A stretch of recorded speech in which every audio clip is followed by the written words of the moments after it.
Hello my friends, my name is Alexey Kashpersky. I'm creative director in the VFX storytelling company and I'm using ZBrush for already around 16 years. My first artwork was done in 2008. So during my work with ZBrush there were definitely a lot of fun and interesting stories. I have this iguana pet, he's albino iguana, and he has a lot of followers on Instagram. So one day I decided to make a dragon wings for him. So I used the ZBrush, I created this wings model, I did the textures for them, and I did the Photoshop where I combined those 3D wings, ZBrush wings, with the actual photo of the reptile. And of course most of the people really enjoyed it, but there was a group of people who wasn't able to understand the concept of something being created virtually. And they thought that these wings are created from plastic, like real-life plastic wings. And when I was trying to explain that, no guys, this is something that CGI, that something is created on a computer. So what happened at the end?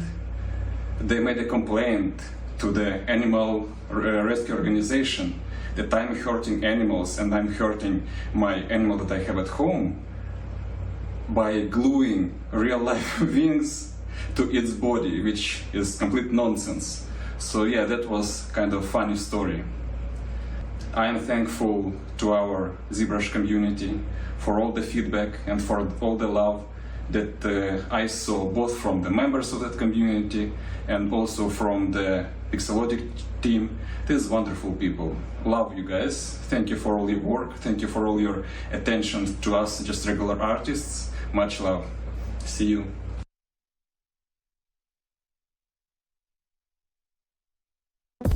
Every single week, there is new artwork that is awe-inspiring. ArtStation helped me get to this job where I am today. Being able to see their work on ArtStation and then reach out to them in that same space is really helpful. Literally the entirety of our artists who work here, we found and originally connected with through ArtStation. You really can't find more amazing artists in one place.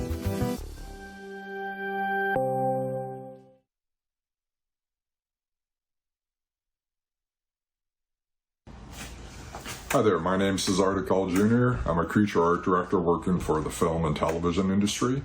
I've been involved with ZBrush since version 1.5. It's been one heck of a journey. I use it every single day on so many different productions, on Stranger Things, on Umbrella Academy, and it's been nothing but a joy throughout my entire journey. For ZBrush 3, I was part of the beta testing team. I was part of the beta for many years, and I had the immense privilege of receiving a message from Jaime saying that my image had been chosen as the image that would be going out to announce the new ZBrush 3, and so I'm eternally grateful for that as well. I have bought in hook, line, and sinker. Everywhere I go, I spread the gospel of goodness that ZBrush is. I've often said that I believe it's one of those things that I will be continuing to do even in my retirement. I love teaching it. I love seeing the excitement. I love seeing the aha moments that people have when they get in there. And so, if you're new to ZBrush, keep plugging away because the journey is worth it. And before you know it, 20 years have gone by.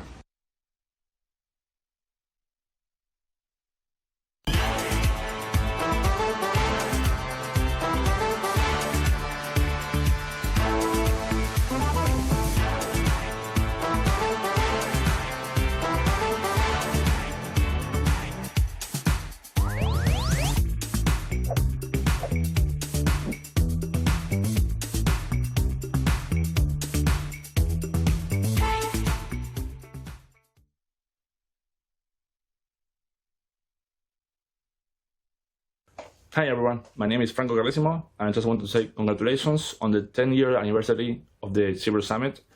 It's crazy that it's been so long. I've been using ZBrush since I was 21, and I'm now almost 40, so it's been 20 years almost.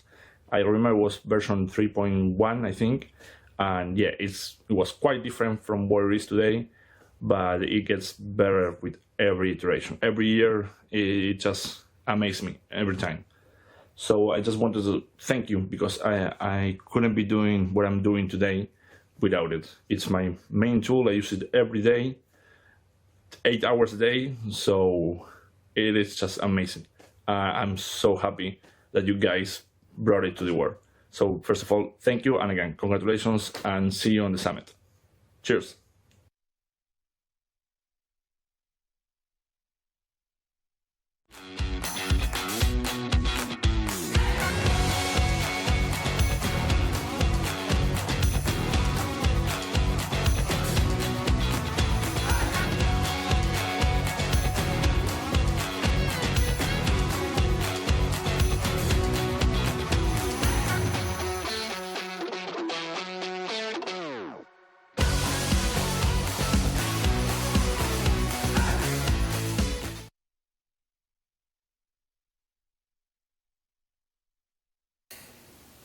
My name is Jonathan Berube, and I'm a director and VFX art director. I think it was in 2006 that I got introduced to ZBrush for the first time via my good friend Fausto Di Martini. And at the time, we were both at Blizzard Cinematics, where ZBrush came about as a very post-production tool. It was all towards the application of pre-rendered cinematics. It was all about detailing high poly characters and displacement map and things like that. And 20 years later, I found myself working once again with my good friend Fausto Di Martini, and this time in the context of pre-production, where we're both on the Avatar sequels in the art department, where every creature designer, every concept artist and character designer is using ZBrush as their main concept art tool. And I think it goes to show the ease of use and how intuitive ZBrush is, that it started from a post-production tool and found its way all the way to the pre-production, where it's all about generating ideas quickly. I think it's ever since that we've seen 3D as a medium integrated in concept art all the way to pre-production. I think we almost owe 3D concept art to ZBrush, looking back.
My name is Martin. I've been using ZBrush for more than 13 years.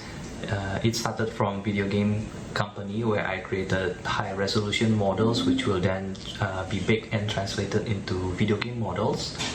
When I entered the collectibles industry, my job is to create the statue fully digital in ZBrush, which means I get to sculpt the characters with all the intricate details, textures and also layers. This will then be 3D printed and mass produced as a consumer product. So recently I've been using ZBrush for designing as well. That means I extend the use not just for production, but also all the way to designing and concepting. So ZBrush has been an important part of my workflow, and I'm excited to see the future development with the software and the community as well. Thank you.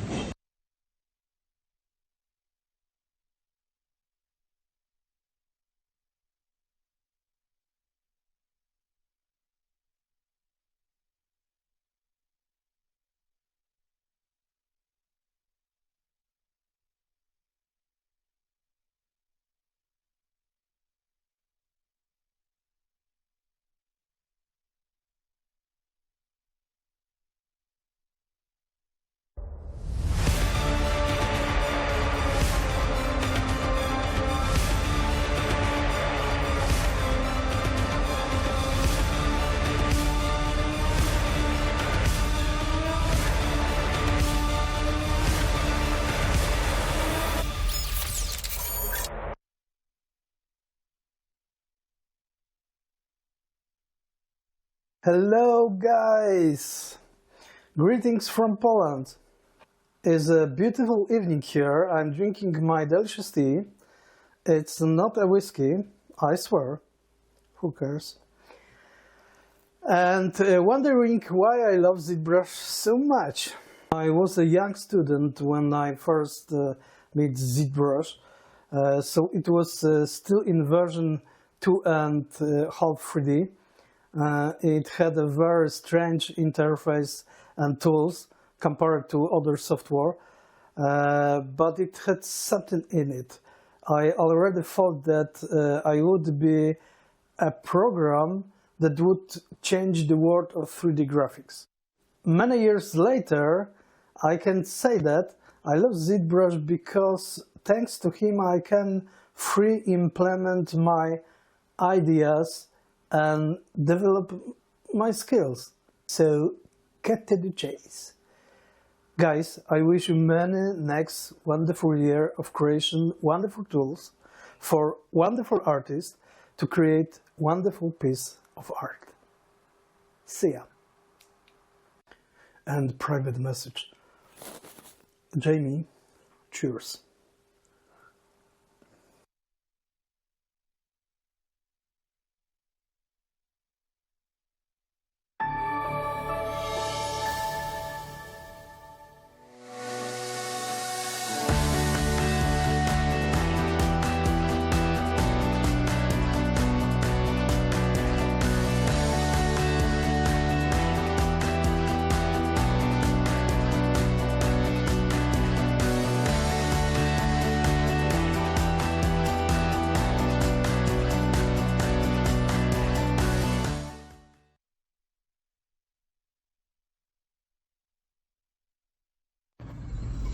Coming from a traditional drawing and the sculpting background, I truly appreciate ZBrush serves as a vital bridge between fine art and digital art, seamlessly blending traditional sculpting with cutting-edge technology. It's enabling artists from all backgrounds to cooperate and push the boundaries of visual expression. It's like a super tool for making digital dreams into physical reality.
Learn jewelry design and object fabrication through ZBrush. Expert, beginner, and every skill level in between. ZBrush Jewelry Workshops can help you bring your digital dreams into reality.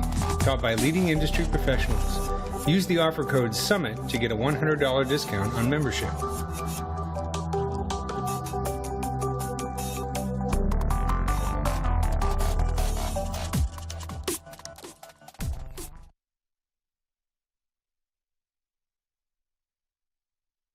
I wasn't like the prodigy of drawing. I was just looking at how to improve my art. So I started taking Gnomon classes. I was the youngest person in my term. I came out of high school, so I kind of had to have this mentality of, was I ready for Gnomon? Got the internship at Legacy Effects because they really liked the creature design work that I did. And then they hired me, and I was working there 4 years. As long as I'm doing character work, as long as I'm telling a story, that's really all that drives me.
Hello again, people at home and around the world, live from the fabled grounds of the Gnomon green screen hangar in the shadow of the Hollywood sign. I'm your host, in the flesh, Louis Tucci. Louder. You know, 10 years is a long time, by any measure and by any standard. And I want to just first off say hello to all the people around the globe watching inside of the internet land, smashing the like button, hitting subscribe, and following along. We really appreciate it. This is a testament. The last 10 years have been a harrowing journey. Over the course of the last few years, we've had, all of us have had our ups and downs, and here we are today back together, unified and united. Again, inside of this green screen hangar, the place where so many great things and relationships have been forged, fun has been had, tech tips have been shared. Demos have gone right, demos have gone wrong. Hard drives have crashed. People have laughed. Can I hear some noise? A little louder. We have already started off yesterday with what can be coined as an industry standard event at this point, the annual ZBrush Sculpt Off. How many people were in the online space smashing the like button and following along as those brave, courageous souls put their best foot forward? Let's make some noise for those people. All those people. An unprecedented number. They came in droves online. They were there. They put their best foot forward. And again, this year, someone will be crowned the champion. There will be one. There can only be one. And they're going to take home some hardware. I don't know if you were watching yesterday. Well, if you weren't, I'm going to tell you anyway. What went down was that one lucky person. We had Hammy show up from last year, who competed last year. Hammy shows up, and he comes clutch. He comes in like a bat out of hell, and he collects the hardware. He gets a bronze sculpture of his own design, made inside everyone's favorite digital sculpting software called? ZBrush. One more time. ZBrush. Okay. I know it's early here on the West Coast. You know how we like to get on that wave. Wait, that guy's not out yet. Be careful what you wish for. So we're going to do it across 3 days. First of all, I want to thank everybody for being here in person. You know, many of you have come from around the globe. We've got friends here from Lisbon. We've got friends from Eastern Europe. We've got friends from all over. We've got from all the way from India. We've got them coming from, like I said, from Toronto to Tennessee, all the way to Nantucket, all the way to Nebraska. And they're here. They're coming here for this from Nigeria, the coast of Africa, the southern regions of the tips of the earth. And what do? They all have the one thing in common. And it's? ZBrush. Okay, you're learning. That's good. In case I forget, one more time. ZBrush. Okay. I have to say, on a personal note, it's a real, ultimately like a lifetime pleasure and responsibility to be in this position, to be in this situation. I really take it seriously. I know we have a lot of fun, but this is my life's work. And I know I speak for my teammates on the ZBrush team that this is something that we relish in, providing people with an opportunity and access an opportunity and giving them a chance to reach their fullest potential. And I know that I can see some familiar faces, some new faces in the audience. I know that lives are being changed when we do this work. And so though there may be tough times and tough days, there's always that beacon of hope that someone is going to explore the application and do something new that we didn't think about. And that's the fuel for the fire. Let's talk a little bit about, first of all, today is the big one, Friday. We have, kicking it off, it's going to be Michael DeFeo. After that, it'll be Xander Smith. There'll be a little break in between, which is uncommon for the ZBrush Summit. If you've attended before, you know that we don't like to take breaks, and we start to talk faster and get things moving even quicker. As that said, that's a good time to go out into the studio spaces outside here under those nice umbrellas and have an elbow rub. Don't rub too hard because you'll rip your coat. And in any case, what also is happening is there are some fantastic portfolio reviews. I would really say that at this particular junction, what we've got is portfolio reviews happening with some of the leading professionals in the field. We've got Naughty Dog outside, going to be there doing some, I don't know when the last time, and that goes for everybody. This is open to all of you. How about some noise for them? The portfolio reviews happening live.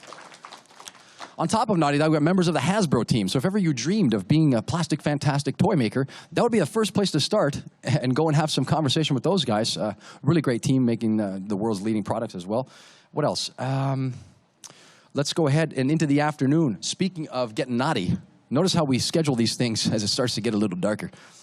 Naughty Dog with their Last of Us presentation will happen later on this afternoon. And then we're going to get a little gentle as we slide in. That sounds like a Snoop Dogg commercial. I'll just slide it in, Beyond Meat. They got away with one on that. I think you know the one I'm talking about. So with that being said, we'll go into the gentle territory with our friends from Gentle Giant who have graciously provided us with some of the sculptures. How about those sculptures outside? A little louder. Come on now. I know it's early, but this is a requirement. I like the beard game back there. I see that. It's not lost on me, even though I'm blinded by the lights. Strong beard game. Okay, so, of course, none of these beautiful things would be possible without the sponsorship of our community members and affiliated companies. I'd like to thank Marvelous Designer once again for being a platinum sponsor. Thanks to them. Make some noise. There's a ton of people in behind the scenes that make this possible. I want to thank, again, the global team, the ZBrush global team, for continuing to make the world's favorite, I think it's fair to say that, the world's favorite digital sculpting software. It's my favorite. I ZBrush all the time. People ask me, what do you do when you're not ZBrushing? And I look and I say, what? I'm kidding, I like to drive my car. And then we'll close out the day today. We'll close out the day with, well, I have to say this is an historic moment for me to go full circle. Not to get too autobiographical, but I think that it's fair to say that if I say Hadouken, everybody knows what I'm talking about. And I think we're going to get crazy with Capcom to finish out the first day here at the ZBrush Summit. This, again, is the 10th anniversary. And I have to say it's been a monumental task. And because of the energy of the community at large, the people around the world, we've been able to continue to do this. I'm so elated. And you can see the schedule there. On September 30th, we're going to come in with a whole smorgasbord of other beautiful people all the way into the 1st on Sunday. And then remember that on the last day, we always give the people something to salivate over and dream a beautiful dream about, which is our latest endeavors inside of the clay and our newest features and functions. We're always really excited to tantalize your little taste buds with that and maybe make you think about things as you leave. And don't forget on Saturday night, if you're here in person, actually I would go so far as to say if you're anywhere sitting in front of a computer, watching online and at home and around the globe, What I think you should do is you should get in your car and you should drive here, because we're all back in person. If you're anything close to 2 hours from here, you should get yourself an Uber. I mean, I go out on a limb and say you are going to miss something, because there's a ton of people even sitting in here. There's some giants of industry even sitting in here right now. I'm not going to throw out all their names because they're just here and they're making me feel warm and fuzzy all over. I feel like I'm coming home to the homecoming of all homecomings. But once again, I think it's a great thing. There's going to be a summit special. If you're new into ZBrush, in the lexicon of digital sculpting, there's a 20% off. Special discount for those people who are new. Kind of a bummer for those of us who have been around forever. But hey, that's oftentimes the case. This is not a new discount. This is how we do things here. I think, how are you feeling out there? I know it's early. It's early on the West Coast, but can we get some noise? Let's energize ourselves here for the next 3 days.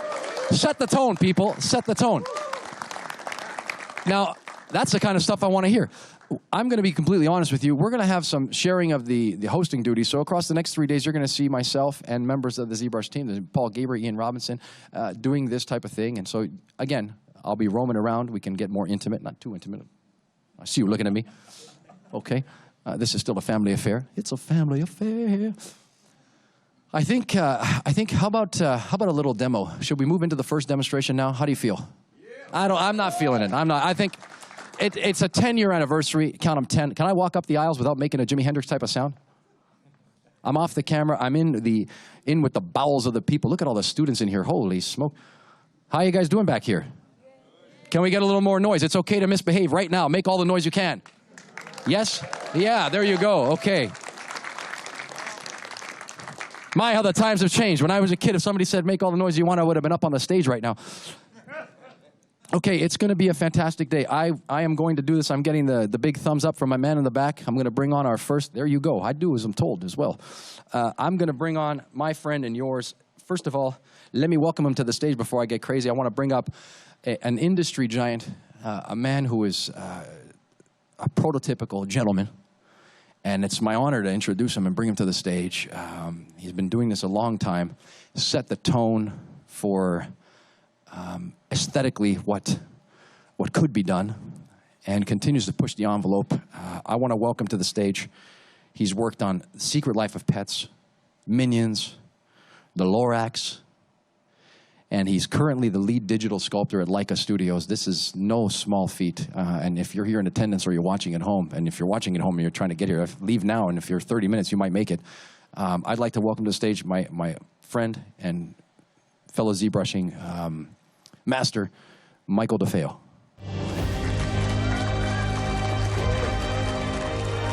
A big man himself. I got to come up here and shake your hand and say thank you so much. Thanks for being here. Absolutely. And how does it feel to be back in person? Well, it's great because this is my first time here. Yeah. So. Well, there you go. It's the best time I've ever been here. Yeah. It's going to be full of excitement across 3 days. And absolutely. I just want to say you've been a role model for so many people, and I'm elated to have this opportunity to usher you in and give people a more intimate look into your processes. And you've set the tone and the bar so high. I think if it's fair to say, Michael has the bar and he took it and he threw it into like deep space and it may never come back. So big shoes to fill. High five. Thanks, man. Okay. Once again, Michael. Thanks, Michael, everybody. Okay. Let me see if I can find my file. There we go. Michael, do you want questions during or save them for later? At any time. Okay. Fine. Perfect. Well, why won't you open? There we go. Okay, I think we're good. How about one more round of applause for Michael? Oh, my.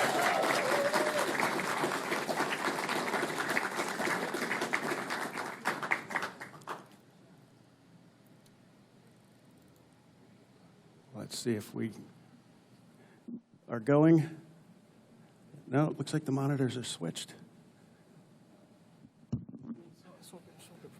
I'm going to sit here and keep a close watch on the fans. This one. Swap. Sweet. Okay. All right. Thanks, everybody. This is going to be kind of geared around the making of this cool sculpt that I worked on with Jason Sadler. I'll just do a little background on me and how I approach sculpting and think about form. So I'm currently the lead digital sculptor at Leica, which is very good place to be. It's really amazing there, and I enjoy it very much. I used to also work at Illumination, and that was a very cool time, being able to work in Paris. And before that, a lot of years at Blue Sky. Let me see if this is going to go. Do we have pictures? Here we go. Okay. So I started out as a traditional sculptor, clay, and then over the years, eventually, by the time I got to Rio at Blue Sky, that's when I really started using ZBrush in earnest. But here we see just a few of my early guys. And in those days, we'd sculpt in clay and take photographs and bring those in as orthographic images and model them in Maya. And eventually, we were able to use digitizers and then ultimately scanners, and then eventually where we are now with ZBrush. So it's been a long process. I've been doing this for quite some time, and it's amazing to see how many different artists have joined the ZBrush team from the traditional world. This is an interesting piece. It's Rudy, the dinosaur there, is all clay, and the little pterodactyl is 3D printed. I really enjoy trying to do sort of suspended or sort of gravity-defying looking sculpts. So back in the day, it was a lot of tricks to try to get that to happen. But now we can do a lot of cool things when we're rendering in ZBrush. But you also do need to think about how it's going to look when you are doing it in a print. So again, some more clay sculpts. This is for Horton. This thing was interesting to do. This is for Horton. I ended up sculpting the whole thing, but the feathers were done in a plate mold. So I sculpted about 10 different graduating size feathers in a flat mold, made a silicone mold of that, and then poured up resin. And then I could heat the resin and bend it and stick it in there. And that was bad enough, but the guy who had to make the mold for this, Peter Kelly, I felt bad for him. It was rough, but he somehow managed to do it. And just a couple more clay sculpts. Here again, I try to enjoy doing these sort of gravity-defying things. If you are doing this kind of stuff, a little, in clay, a little note is with these guys, I used a TIG welding rod instead of aluminum armature wire. It's very bendable. You can get it in a hardware store. But it's really strong and bendable. So that's what I use for that staff and his legs. I know this isn't ZBrush, but here we are. Now, finally. So I started on illumination on the Lorax, but then we did Despicable Me 2 after that. I did not do Gru, but he's just in there for reference, and that's Lucy. I did her. A couple more poses. Normally, I don't do color. It's fun, but for the most part, directors tend to like seeing gray models in the beginning. That's some Secret Life of Pets. This is all just obviously sculpted fur, just to get the volumes. Those are fun. So here's the Lorax stuff, and a whole bunch of characters for that, but this is a real fun one to do. And this is Minions. The guy on the right is just the original version of this other character, but I saw he was fun, so I put him in there. And then the evil family from Minions. A couple more villains. And these guys went pretty quick. I would do these in about a week or less just to bang them out. Just to try to, because they weren't going to be in there very long, but try to concept them. And that's what's really great about ZBrush. Now this, I did some work on the last SpongeBob movie, which was a lot of fun. I pretty much just did these expression and story moment sculpts, but my favorite one by far out of all of them is this one. It's just, that was so fun. It's crazy. Anyway, so there's a couple other characters I did. And this I threw this in because this was the last clay sculpture I ever did for production. It was one of the Ice Age movies. I can't remember which one, 25 or something. But it was a lot of fun to do. So I want to also talk about how I approach sculpting. Not specifically like techniques, but just how I think when I see a design. It's basically hierarchy of forms, thinking in primitive silhouette, contours, or cross-sections. I've done this talk before, so hopefully if you've seen this, bear with me, but it still applies. So hierarchy of form is when you have a character that's extremely complex, and where do you start? So this is an alien I did for Alien Resurrection. I also worked with Sean Cusack, Alex Levinson, and Tom Kushwa on this, but I built the head and the torso. So when you look at that, you start to look at the big forms. You have to get those blocked in first, then your secondary forms and your tertiary forms, because it all has to base on the big forms. And basically all sculpting, whether it's realistic or not, or stylized, it depends on that. So cross-section, oh, that's a fancy slide. Cross-section, think of like, slicing a loaf of bread or how a 3D printer works. Just thinking about when you're looking at a design. Here's a great drawing from Peter Desev. And like in the middle of that face, like it's hard to tell what is that form. So you can either, do what you think it is or talk with the designer and have them do cross contours and things like that. That's a really good way to understand the shapes as you go. Here's another kind of example of that. What all those shapes are as you go through cross-section. Also, like with the tail, you see where that little section C is. It's kind of a weird lemon shape, but at the very tip, it would be just an oval. And thinking about carrying that form, transitioning it, or all the way through is really important. And that helps you just figure out a roadmap for sculpting. Silhouette, obviously important because not only just the overall shape and the recognition of the character in silhouette, but also for the contours, like for curves and straights and convex and concave shapes. Also, that silhouette and contour is good for getting sense of movement and flow, alternating rhythms and forms, and that's a really good thing to think about because that's what I think lends most of the life to some of these sculpts, is just not letting it be too stiff and getting some movement and fluidity.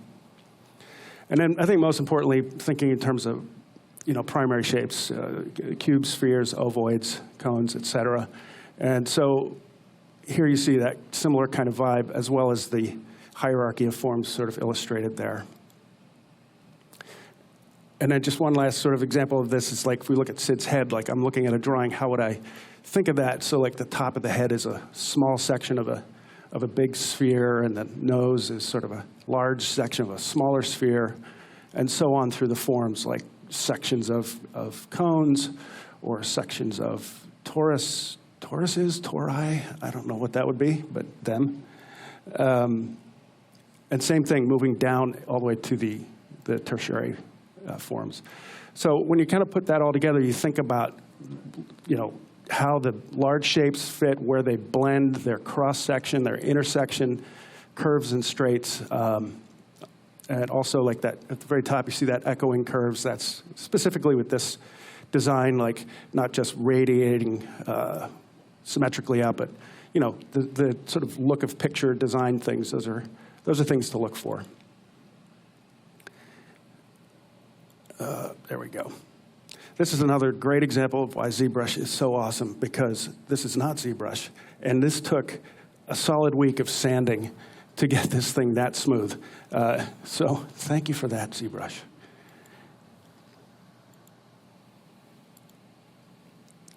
Okay. So here again, like all of those simple things, like most of what I do is stylized, simplified characters.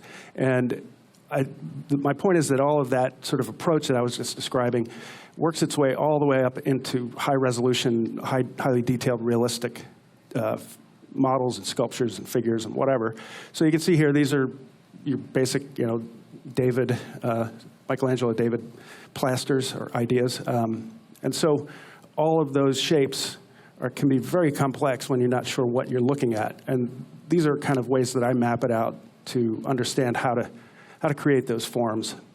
One little note on that ear, a quick little ear anatomy lesson. So that little nib that's right there in front of the opening, that's called the tragus. And it's funny because I'll mention this later, but anyway, the anatomy of an ear is very complex, and I always try to put in at least a little bit of it in the stylized characters, and we just had these discussions back and forth about how simplified to make them, and yeah, the tragus was always a bit of a problem for designers. Anyway, yes? Do you know sometimes if you get water in your ear when you're swimming, you can use your tragus and you can push the water out? I think that's what it was designed for originally.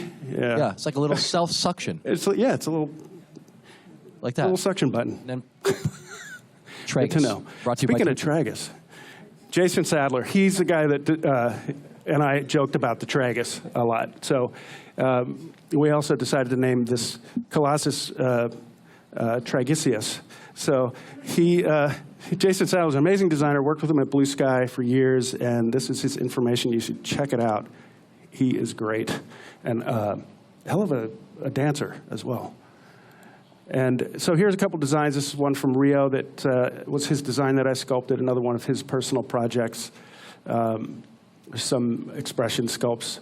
And this is one I really just went fully for ZBrush, was on Rio, and I realized how amazing it is and how great it is for iteration and just speed of production. So some more expression sculpts there. So we get to this point where we decided to collaborate. We had done a couple before, and we said, well, let's make something cool. And we decided to go with this design. He had been working on some characters like this before, but this was really where it started. Okay. Oh, a nice slow slide coming in. So one of his inspiration boards was this really crazy sculpture, a Bulgarian monument, super brutalist, cubic, planar forms. You also see in there some Art Deco stuff, which is similar. And so that was sort of the beginning of his shape language that we were looking at. See ya. Okay. So that as we were doing that, I realized I needed to make these very stylized dimensional forms based on his beautiful drawings, which are very graphic. And how do we translate it? So this is some of the sculptures at the Hoover Dam, 1930s deco stuff, the gargoyle and the Chrysler Building, which is amazing. And that's Margaret Burke White, by the way. If you don't know her photography, it's awesome. Look her up. Some more Art Deco stuff. So this is sort of the inspiration for me to try to figure out how I'm going to deal with making these planar forms. Stanislaw Zakowski, amazing sculptor. And then here again, looking at how to make some really hard edge and curve edge forms go together. Scott Eaton, amazing anatomy instructor and sculptor. And Alexei, this really great sculpt as well. So this is sort of preparing my brain for starting sculpting. So now we go into the time-lapse portion of the presentation. So, sometimes I'll start with really simple forms and cubes and spheres and push them together. If the form is, the design is really simple, I'll go with that. But sometimes I'll just start with the demo head, which is what I'm doing here. Even though this thing is going to be extremely stylized and crisp-edged, I generally have a sense of how I'm going to get there. So roughing it out, and then at this point, I start using H-polish and pinch a lot, dam standard, obviously. So it's a lot of that kind of back and forth, a lot of smoothing, reworking, obviously do a ZBrush to get some better topology to work with, and obviously not worry about animation. It's just to get some edge looping. I try to do that for as long as I can to have the multiple levels of resolution, because it just helps with modifying the large forms. So, going in, cleaning, sharpening.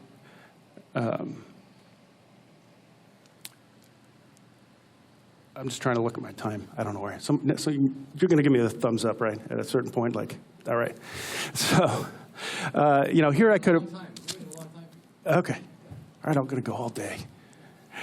So here again, simple graphic shapes where I could do what I'm doing here, like for the hair, making large shapes, and for the beard and so on. But I just sometimes just jam right into it. But with H-polish and pinch and damn standard, I can get that look pretty easily with, a more generalized form.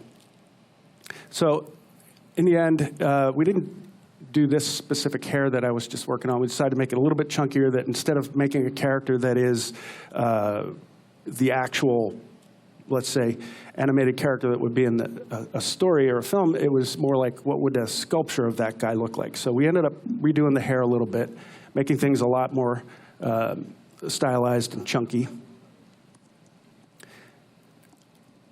And then here again, just pushing stuff around and polishing.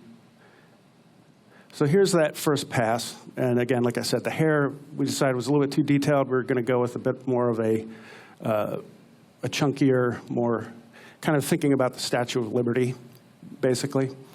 So then coming in and refining shapes, obviously getting great notes from Jason. He's really one of the best designers in terms of that I've worked with, in terms of being able to like see the forms and give the really precise notes. So that's very helpful.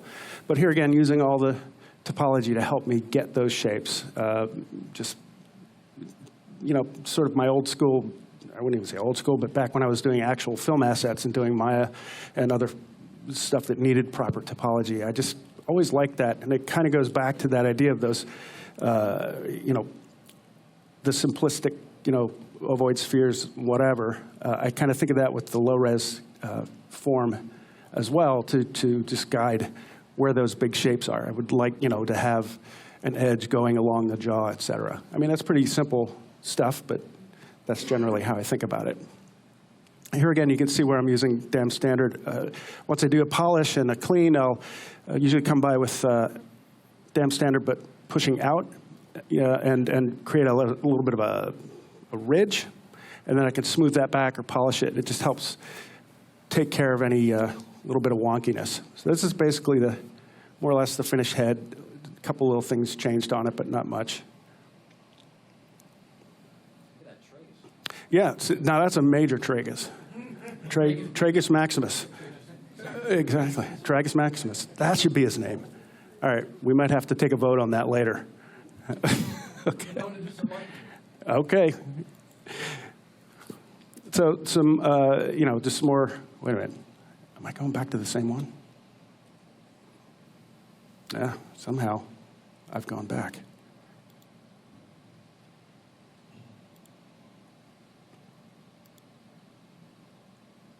That's weird. All right, there we go. Sorry about that. So this is the final look of the hair.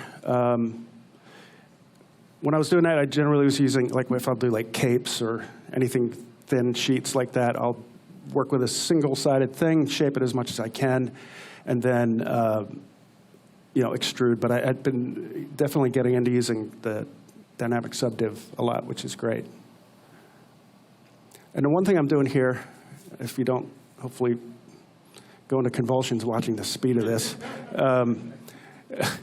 I was going for some animation in that hair, so that or implied animation. So basically, as the locks come around, they're sort of open at the back, then they start to curl a little bit more and a little bit more and a little bit more, and as they come up to the ones on the top, they start to unfurl. So it's almost like each of those locks of hair is sort of a step in sort of like a replacement animation in a way. Can I ask you a question? Yeah. Are you just using planes at that point? In the very beginning, just using planes, and then I'll do either an extrude and dynamic subdiv. Basically ZModeler all over the place on that. And then at a certain point, I had to, with those little curls at the bottom, I had to basically have the thickness to deal with the tightness. Can I just say something? If I stand like this and I get a blowout. Yeah, I think that's It's pretty accurate. Yeah. But I need the blowout. Okay. Yeah. And you can't see any tragus. Well. Not yet. You might see a lot of tragus on Saturday night. On Saturday, absolutely.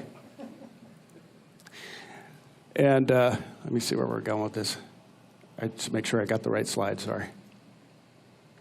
That looks like the same one. All right. Anyway, so sculpting body. At this point, if anyone is offended by stylized anatomy, you might want to turn away. Anyway, so here is, again, I'm getting into the anatomy part of this. So again, hierarchy of forms, simple shapes. This is a guy from my anatomy app I did a while back. And you can see basically where the bony landmarks are, the sort of square pieces and then the round pieces. So I was trying to think of that as I'm going along. And here's the body after it was done. A lot of this got covered by the costume, but I thought it would be pretty cool to do anyway. So speaking of anatomy, you don't have to know everything, but I'll tell you, these are my go-to books right here. Some of them I saw are in the Gnomon shop. The old school ones, George Bridgman, you can't go wrong. He's great, and in particular, he draws in a way that's really artistic, not just technical anatomy. The forms are all there, and it's really great. Stephen Rogers Peck, Andrew Loomis, and Edward Lantieri, all great stuff. And some of the new ones, the Anatomy for Sculptors book, the Elliot Goldfinger, Human Anatomy, also the Paul Richet one I don't have here. But these are great go-to books. Okay. Are you going to go? Where's that button? There it is. All right, so for the most part on this, I just used the demo soldier guy and moved him around. But for the leg, I ended up using those multiple forms like we were talking about. In this case, because it was so simplified, I wanted to have those separate shapes to move around to decide what I was going to keep and what I was going to get rid of.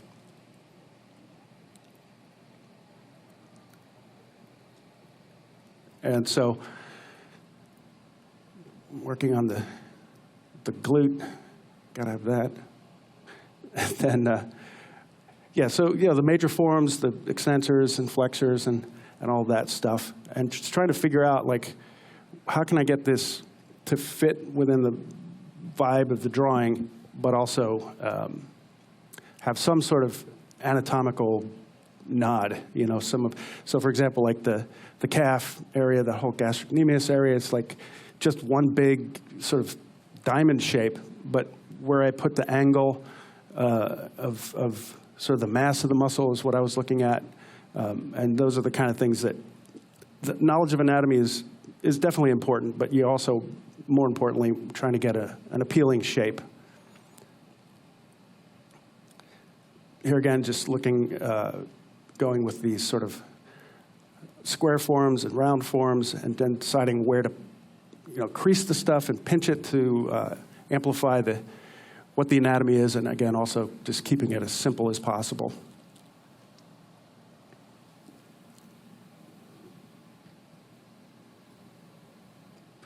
And at this point, I'm just sculpting all this, thinking, I know it's all going to get covered, but I was actually kind of having fun with this as a challenge of, what can I do to make this look cool and again, have the anatomy. But I knew it was mostly going to get covered anyway. But it did serve as a basis for making the armor. And here again, just using a lot of H-polish, pinch, Damien Standard, a lot of masking, too, to sort of block off an area so I could get a nice crisp form. So with these hands, this is, again, I believe the standard guy or or the demo soldier, not sure which, but just breaking that down, getting rid of as much topology as I can to just have exactly what I need, just a box for the joint or the middle of the finger bone itself, and then 3 lines for the joint, just so I can get the shape really, really simply at first, so I know the volumes are good. Obviously stretching it out because this guy's a little bit lanky.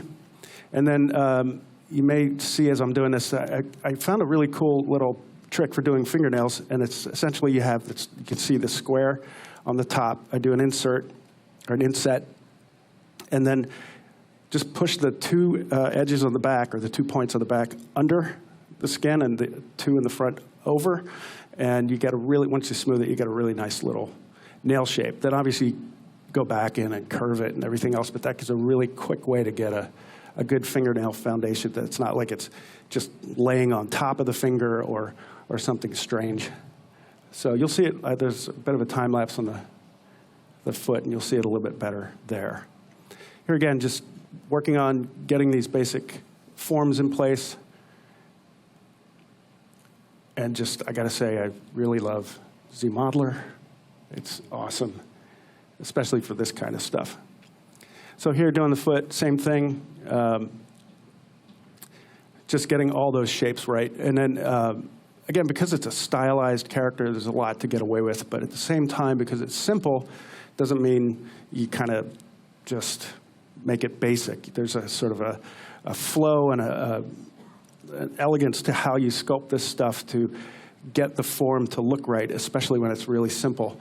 And it may sound silly even with these simple guys like this, but looking at like classic sculpture, you know, Bernini, Michelangelo, Carpeaux, Houdon, all the classic Greek and Roman sculptors, they're just, the way they do form is amazing. It's just not perfect, that it's perfect anatomy. It's just the anatomy is there to support the flow and the grace of those forms, and especially for hands and feet. Just look at those old masters, because that's where the good stuff is. So here we go. Here's our guy.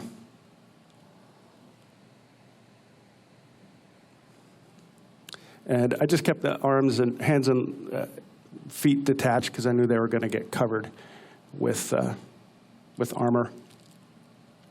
Oh, that's just starting that over again. Okay. Well, come on now. Here we go. Okay. So then we were, once Jason was looking at that, we were refining it. I roughed that hand out as best as I could, but he gave me these great drawovers to sort of finesse the shape of that fist.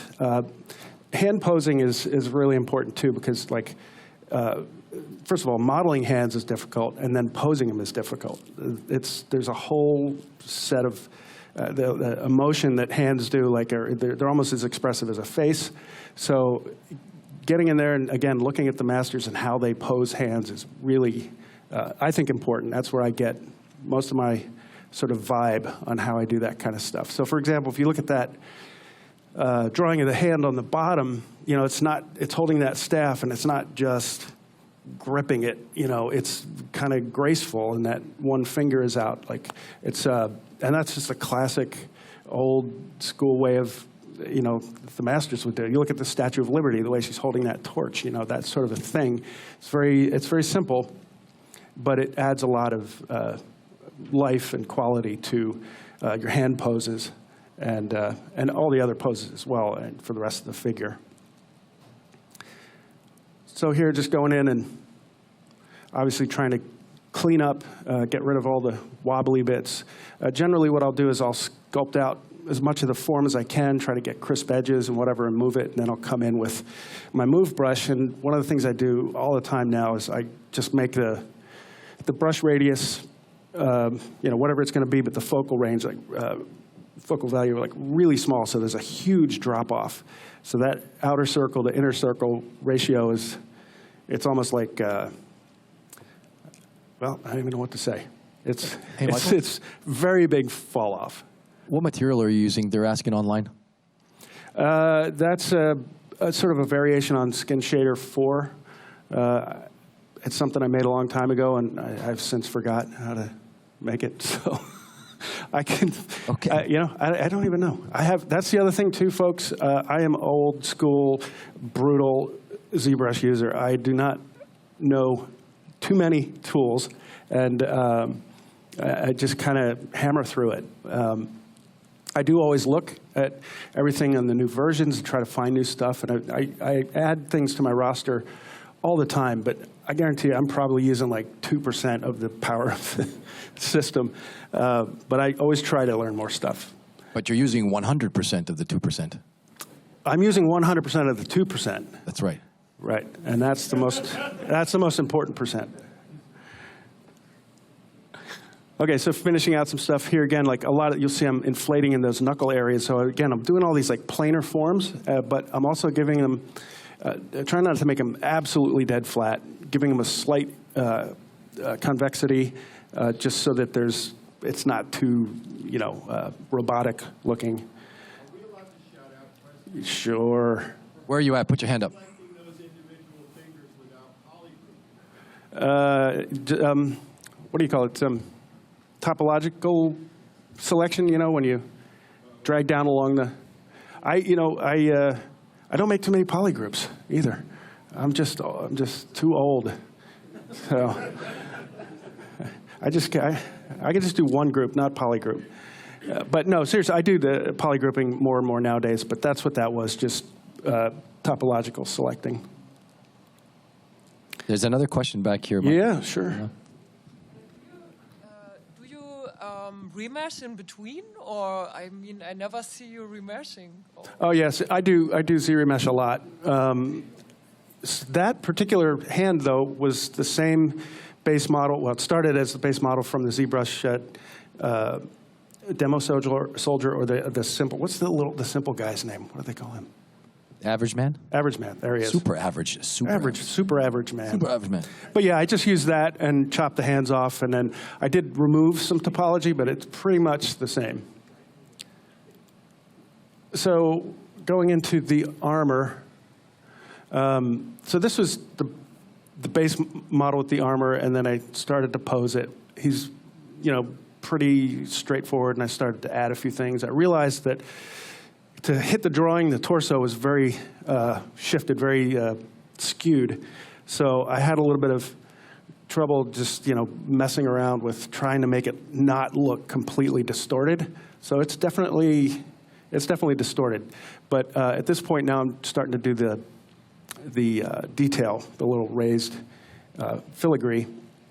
And I generally tend to paint it out first. I'll, flood the thing with white, and I'll paint black in poly paint, just to figure out a roadmap. And then here again, going in with ZModeler and extruding, creating all the polys, as you can imagine. But this gives me a good starting point, because at least I've got something to follow. And obviously, after I get it set, I'm going to extrude it and work with that.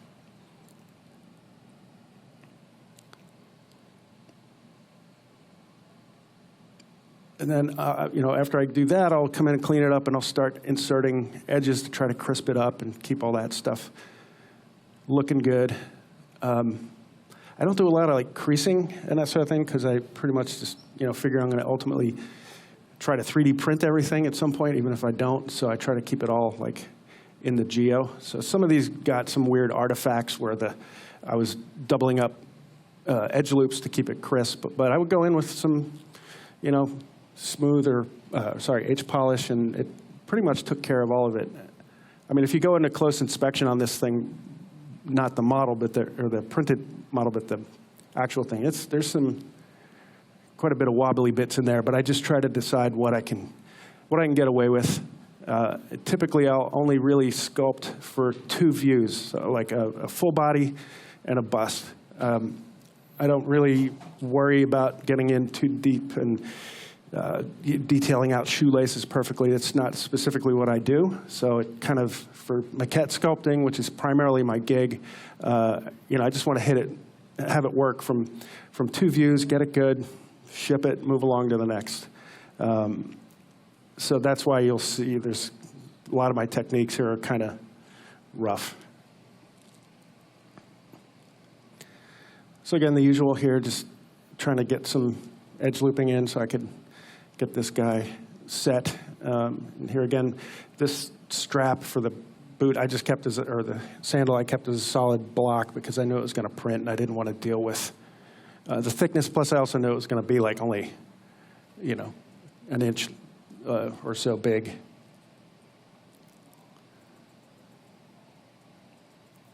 And what else?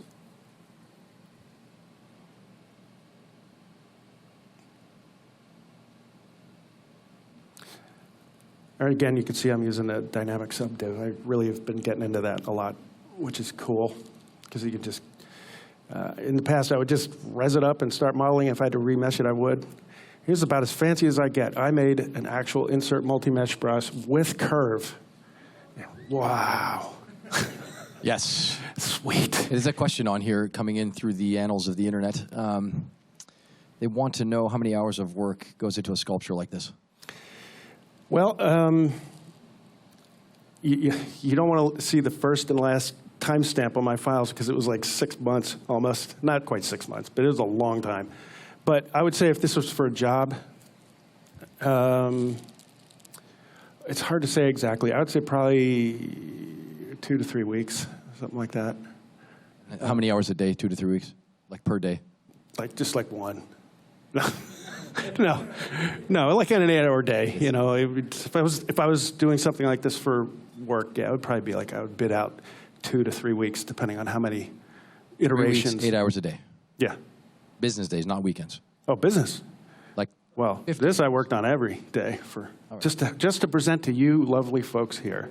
But no, don't work on weekends. Why do that? So here's the final version of that one. While he was still close to the original, you could see he's. I have a better picture here coming up, I think.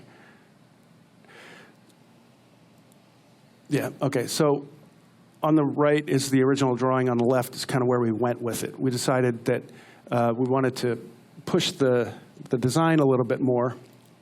So you can see on the left, this is the first pass of the completed thing, keeping it as fitting the silhouette as possible, very straight lines that, again, the best I could to fit within the design. And then after that, Jason and I were looking at it and sort of thought, well, what else can we do with this? I was curious about the hand, the downward hand that was open. I thought we should do something with that, so we ended up coming up with a fist, which is good. And then he also came up with this idea, let's shift the whole body mass a little bit, especially because, well, you'll see here in a little bit, it's going to be sort of a colossus out on an outcrop of rock, and it would kind of lean out towards, out to sea, that kind of thing.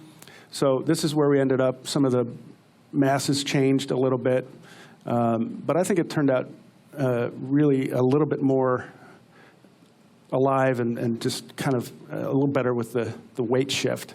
The one on the left is really cool too, but that's where we ended up. Let's see.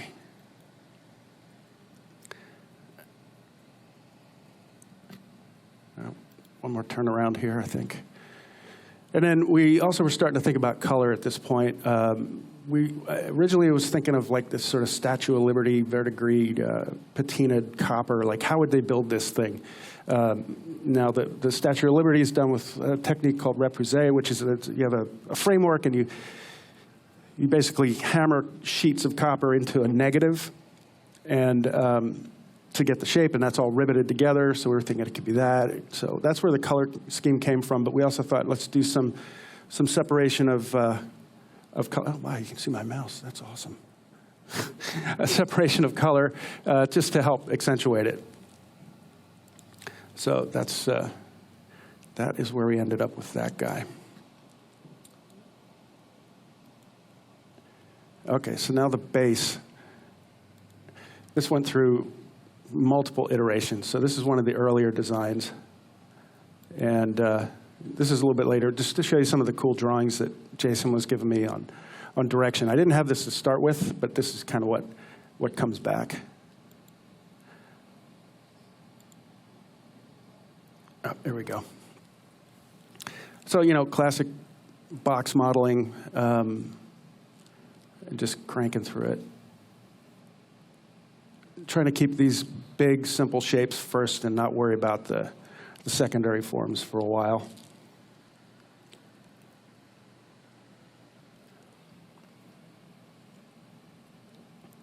I don't have anything exciting to say at this point. So, but it is cool. I really do enjoy. I did enjoy this part because I've been so focused on all these, tiny little notes and details and keeping all these animation forms in place. But by the time I got to doing this base, I'm like, oh, thank God. Simple rocks. This is great. I just want to let you know you have 15 minutes. 15 minutes. Yeah. Perfect. Any questions out there? Don't be shy. Oh, way in the back. Hang on one second. Yeah. I see you. Oh, look at who it is. You never know who's going to be here. I had a question about your decision-making process and the proportions of the character, because it's like the arms go all the way down to the knees, which is really interesting because it works, but it's also kind of like very exaggerated. And that voice is the voice of Eric Keller. Hey, thanks. Round That's of a good applause. question. And that's actually a Jason Sadler question. That was his design, and we just wanted this thing extremely lanky. We did actually adjust the arm lengths because once we had it to a certain point, we ended up adjusting that a little bit. But yes, he's an extremely lanky fella. That's a great question. I would encourage you to ask questions because Michael's here in the flesh on the stage. Yes, right up in the front. Mike Morgan. So, just for fun and practice and just side missions, like, do you stay within the same style, or do you try other styles, or what do you do, like, when it's not paid work and you're just kind of exploring? I don't know that I don't work for unpaid. No, no, that's It ends in D-A-Y, he's working. No, I really enjoy this kind of stuff. I also like doing cars and things like that, like just more hard surface modeling stuff. But it's a good point. I just generally tend to go towards this type of look. I've done a few realistic things here and there just for fun, and it just takes a long time, and I don't want to, spend all that much time on various things. So it just I dabbled in hyper-realistic and then just kept coming back to this type of thing. You had a very poignant piece some time ago with a woman on a motorcycle that I often like. That was actually, that's Otto a good... Schmidt? Is that an Otto Schmidt? Otto Schmidt, yeah. That was, Remember that. I mean, I do love seeing just amazing designers work, and just like, that would be cool as a sculpt. And that was fun because I just spent a long time building that motorcycle. But she's also they're both pretty stylized, but a little bit more realistic than some of the stuff I normally do. Oh, right up front. Shane Olsen himself. People online have said, I spotted a Shane Olsen in the wild. Oh, yeah. He is right Hey, there, what's up, the Mike? man. So, I had a question for you about, I see you box modeling a lot in here, traditional modeling. So before ZBrush, before ZModeler, how much experience did you have with box modeling, or did you start with ZBrush? No, I started way back on with Alias and Softimage and then Maya. So back in the even before Blue Sky, before Ice Age, I was doing traditional, actually a lot of spline and NURB stuff back then. But yeah, I've done a lot of that, and it is how I think a lot of times with how I'm working in ZBrush too. So at this point, just kind of to wrap up, so we decided to do the base because the great folks at Mamaki worked with Paul and I to print this thing. So here I'm building at this point some of the foam. It's going to be a separate element. Now this sculpt you'll see in a minute is out in the gallery out there. I'm just going to move ahead, just have a couple minutes, right? Yeah, oh yeah, we got to about 12 minutes. And okay. Good point, because there is a gallery show happening just here in the Noman Gallery. You can see this piece on display in its physical realization. It's been realized physically. Don't touch it, but you can look at it. Yeah. And quickly, the boat. This, I started with something I legitimately bought online on TurboSquid, but it looks completely different now. A lot of times I'll do that. I'll just buy a model either get one for free or buy it, and I don't ever pirate them. But it's just something to start with. So this does not look anything really like the thing I started with. It's extremely chunky looking because it's only this big in the print, but I figured it might be interesting to see that. And then this is the final model with the base. And again, like I said, the folks at Mamaki printed this thing out, and we made the water clear, which is pretty cool. So I'll just show you what some of that looks like. All right, here we go. So also just needed, the original design had just what you saw before, but because of these ankles were so thin, I was concerned about it breaking. It probably would have been fine, but it would have been sort of fragile. So Jason and I came up with a thought, let's do a cape to help support it. And this is sorry for the like free range navigation here, but just to show you, like, I tend to build the cape things for like this pretty thick, and then I'll thin down the edges for the illusion of that it's thin, but in that center, it's pretty thick core, and that's really where the strength is coming from. And Michael, real quick, how big is the final piece in inches? The figure is 12 inches tall. It's 12 inches tall, okay. Yeah. So here's the final look, just with a render showing some of what the water might look like, and a couple of close-ups. And then this is how I separated it out. The figure itself is one piece, the base is a piece, and the boat, but the boat is sort of hovering there. So the water was going to be printed clear, so I separated that out, and I separated the foam out. I also decided to build the spear myself because I was concerned, A, about the print size, and B, that it might be really fragile. Anyway, this is how I normally key. I'll use just a truncated pyramid and do a live Boolean, make the cutter just slightly bigger than the female, slightly bigger than the male, so that there's a little room for glue, etc. Booleaned out for the spear, added like 0.3 millimeter gap so that it could go in. Could you talk about the cape at all for a minute? Yeah, I did, just a little bit. Did you have a question? Or? Yeah, they'd like to know more about the cape. The cape, yeah, it was basically started with a sheet, and it was actually a circle, a disc, so that the center was around the neck, and I just stretched it all down so that I could, when I started dealing with all of the folds, it was nice and concentric patterning. So then for the spear, just 3D printed it and decided to use some telescoping brass rod. That's a 4 millimeter rod, and then 2 telescoping down to 2 millimeter. So that allowed me to mount the thing. Also, hello from Point Pusher. Wonderful as always, he says. Okay, Danny Williams, probably the reason I started using ZBrush. So shout out to the amazing Danny Williams. Danny Williams. Ooh. All right, so here it is assembled. And I did a couple of color swatches with the folks at Mamaki. I just figured out some colors I might want to use, made a color block, and tried to match it as best I could. And here it is. It's over in the gallery. You should go check it out. It's really cool. Yeah, you could clap for that. Are you kidding me? Make noise. That's amazing. That's like full circle. Look at that thing.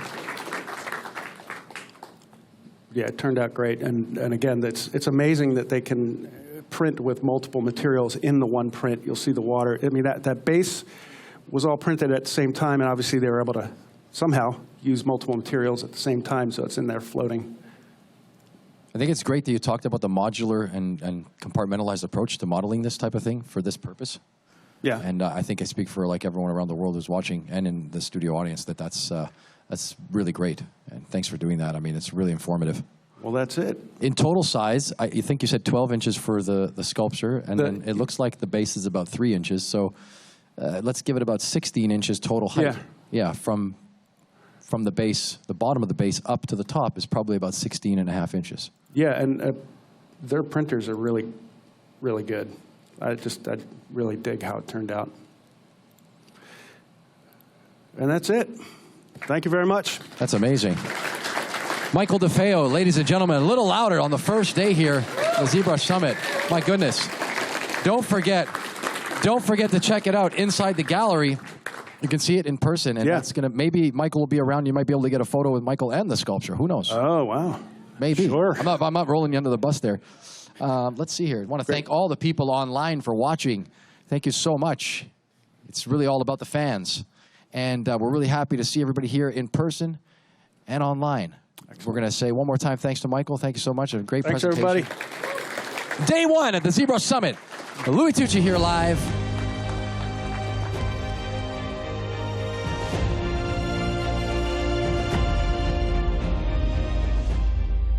Okay, and now for the moment you've all been waiting for. It's time for a little bit of swag and a little bit of payback. The big payback! The people in the crowd, don't run away. We're giving away stuff. We're going to give prizes away here. I'm not sure where they're running. Don't run away. We're giving stuff away here. People are sit down. Don't leave. Where are you going right now? Are you kidding? You could be walking out on a 3D printer worth about as much as some people's car. Okay.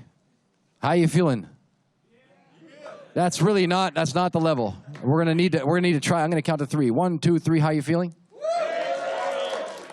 That's what I thought. Okay, so we're gonna do in-person prizes only at this particular point, and I would like to have. I guess I'm gonna need my bowl.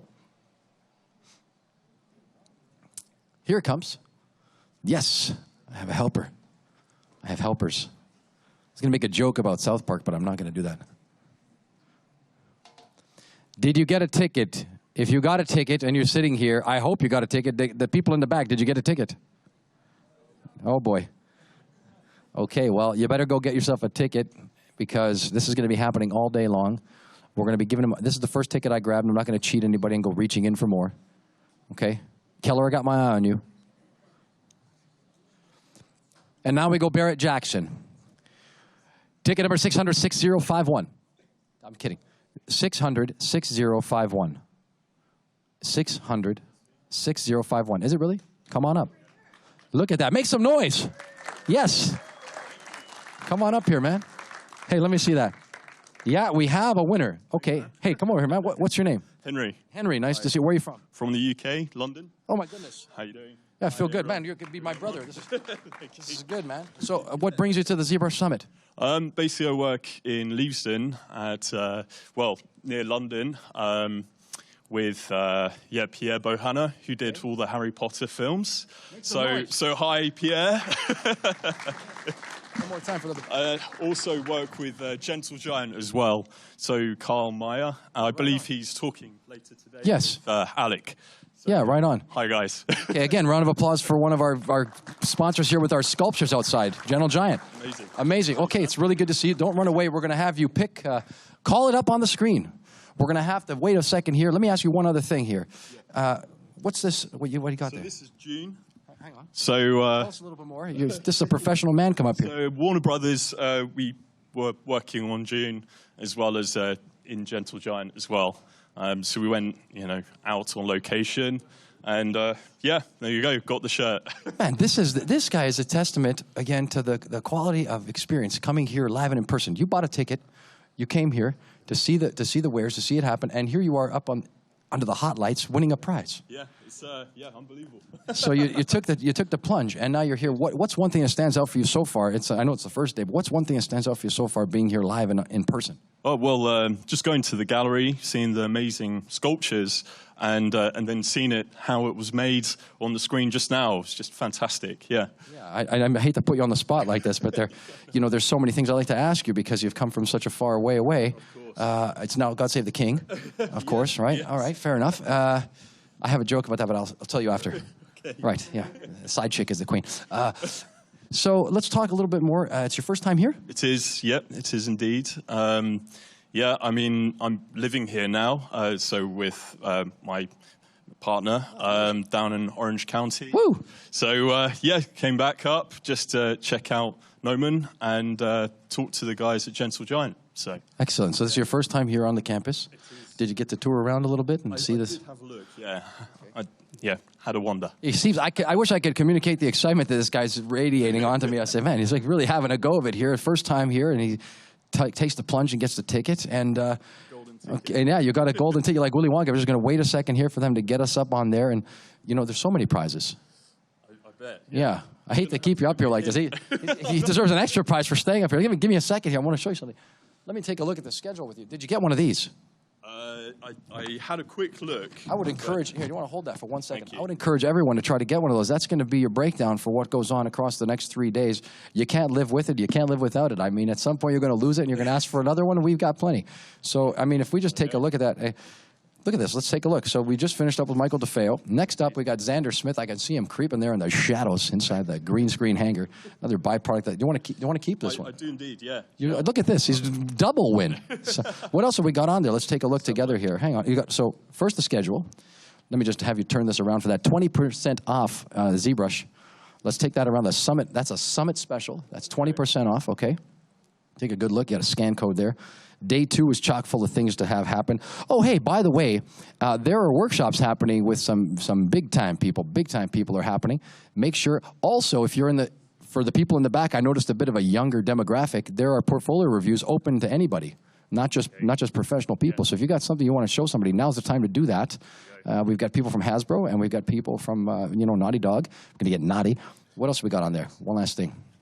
Let me tell them about one more thing. Hey, thanks for co-hosting. Yeah, no worries. Yeah. I appreciate it, right? Right on, man. Guinness later?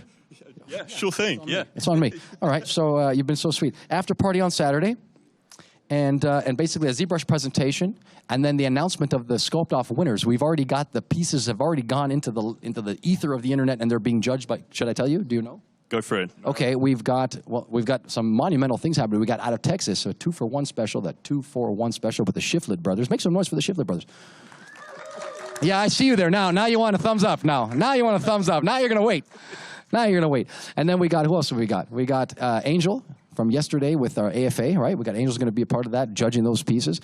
We've got Chris Sickles from Red Nose Studios. Yep. And then last but not least, out of Mexico, Mexico's finest, Javier Marin. Legendary Mexican sculptor. They're judging the sculptor. You keep this, and I'm going to ask you to pick a number behind us here. I hope you get the beautiful, biggest prize possible. Go for the middle, 7. I'll go for 7. He's been lucky so far. Let's make some noise. Lucky number 7. Let's see what he's won. My goodness, I win. Yes, that's the stuff, a Wacom tablet. You'll have to report that to the customs agents when you make your way back through customs. Thank you so much. They're gonna have you over here. They're going to give you your prize. Okay. Man, round of applause one more time. Very courageous. Thank you. Thank you. Here it comes right here. We're going to wait 1 second. All right, let's have you stand here. One shot here. Take a look into the camera here. Look at. If you're watching at home, you too. Here, right here. Just come back out here. This is the first time doing this. Let's turn that guy around right here. That's a product shot. There we go. Look at that. Look at that. Look, Mom, we've won. Here we are. All right. Round of applause. Thank you so much, man. Hey, I'll see you later. Guinness on me. I appreciate it. Thank you. Wow. You never know what you're going to get. Guy comes on all the way from London, England, and finds himself up under the hot lights, a prize winner. And here we go. Once again, want to thank the sponsor, Marvelous Designer, here today for the Platinum sponsorship. And we are going to go and give away some more, I believe. Take it easy. I got you covered, man. We finished a few minutes early. Don't think I didn't notice. Usually Paul Gabriel, our booth babe, does this. We're going to go with 600-6078. 6078 out in the parking lot, smoking the Pall Malls. 600-6078. Smashing drinks already at 1 in the afternoon. Forgot about the ticket. Gave up that 3D printer. Just kidding. A new car. 600-6078. Going once. 600-6078. Going twice. 600-6078. 3 times. You lose. Sorry. We haven't gone all day, Governor. 600-6106. 600-6106. That's 6106. One more time, 6106. 6106 twice. 6106 3 times. Gone. Let's mix it up a little bit, shall we? I like how, if you pull out 666, that's a whole other, that sets the whole tone for the weekend. 6115. Last 4 digits, 6115. 6115. 6115 going once. 6115 going twice. Whoa, there we go. Once, twice, and you almost found yourself an unlucky contestant. Okay, what's your name? Let's see it. Matthew. Matthew, how do you feel?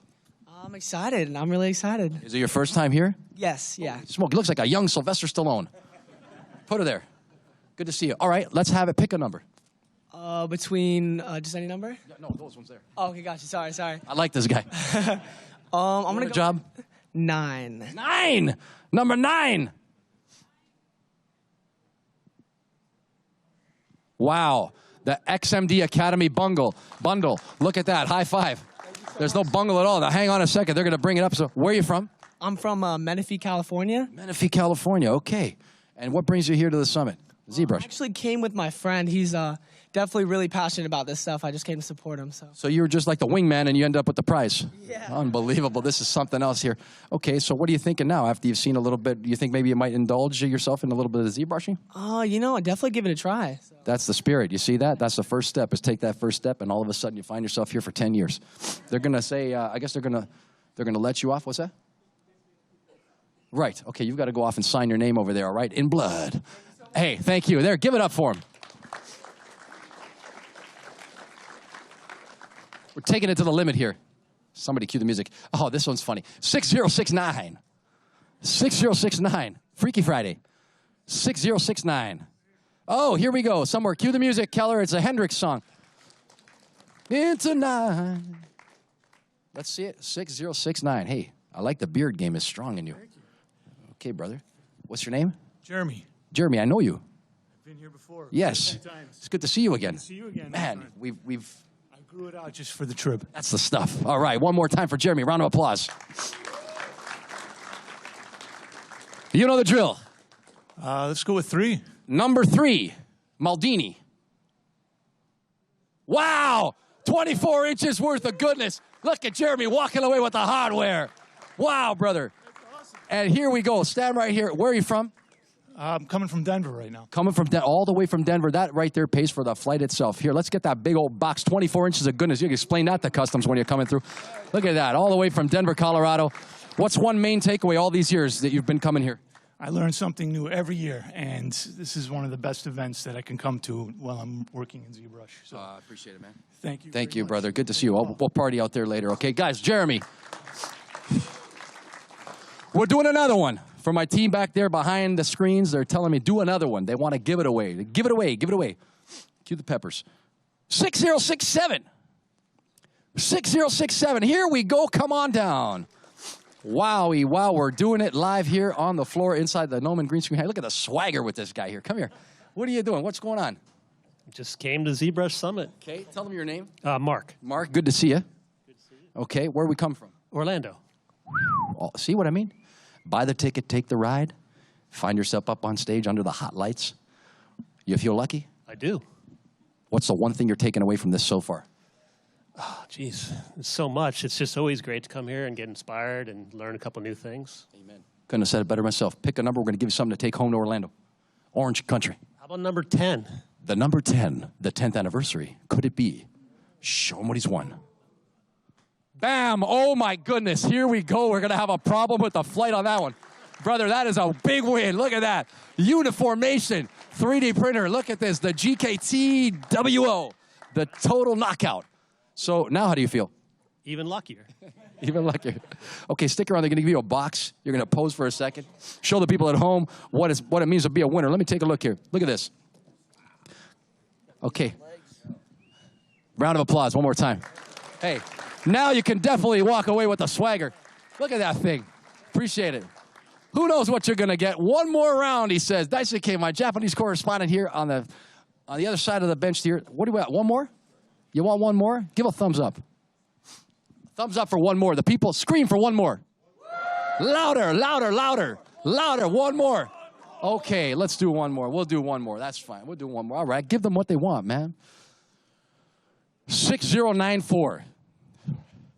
6094. Darn it, he says. So close. 6094. Kyle, you can't win. You're on the team. 6094. I see you walking up here like you're going to own something. 6094. 6094 going once, 6094 going twice, 6094. So not going to happen today.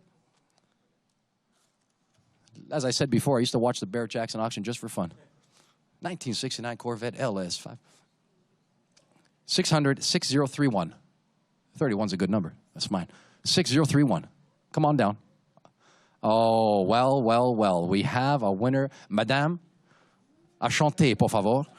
Oui. Put your hands together. Come on now. Here we go.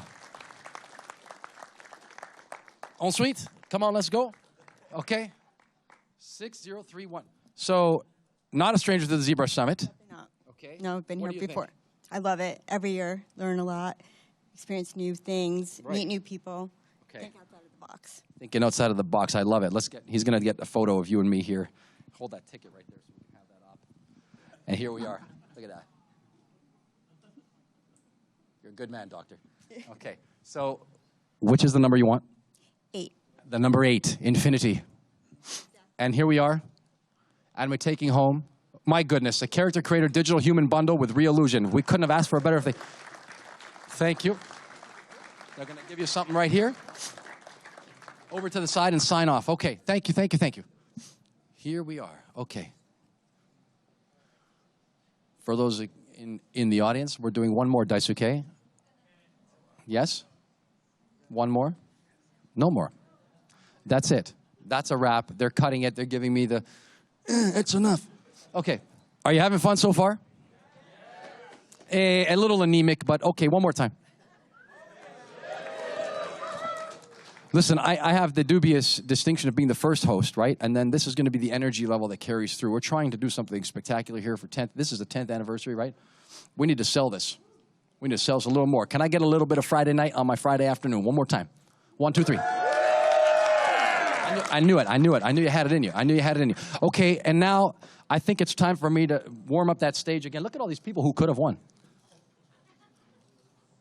Let me get this out of the way. Okay.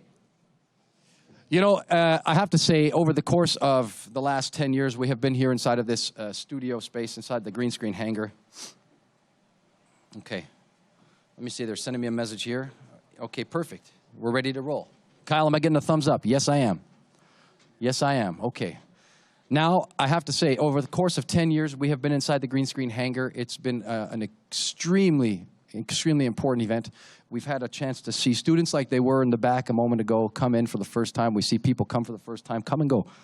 This next individual was a student here long ago and has now, he's coming back now under the hot lights as a leader to spread the word and inspire a whole new generation of people, both in person and online.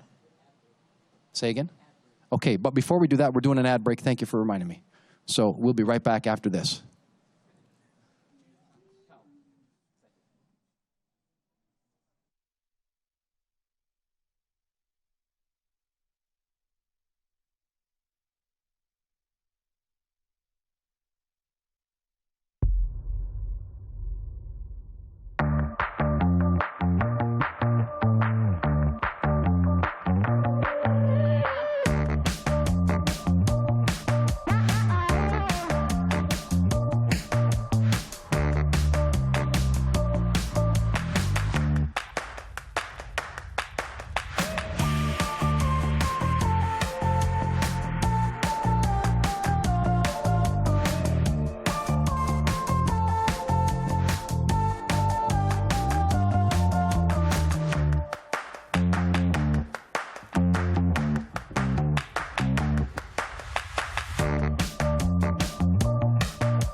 Hello, my friends. My name is Alexey Kaspersky.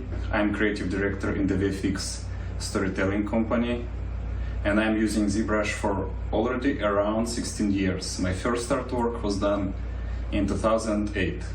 So during my work with ZBrush, there were definitely a lot of fun and interesting stories. I have this iguana pet, he's albino iguana, and he has a lot of followers on Instagram.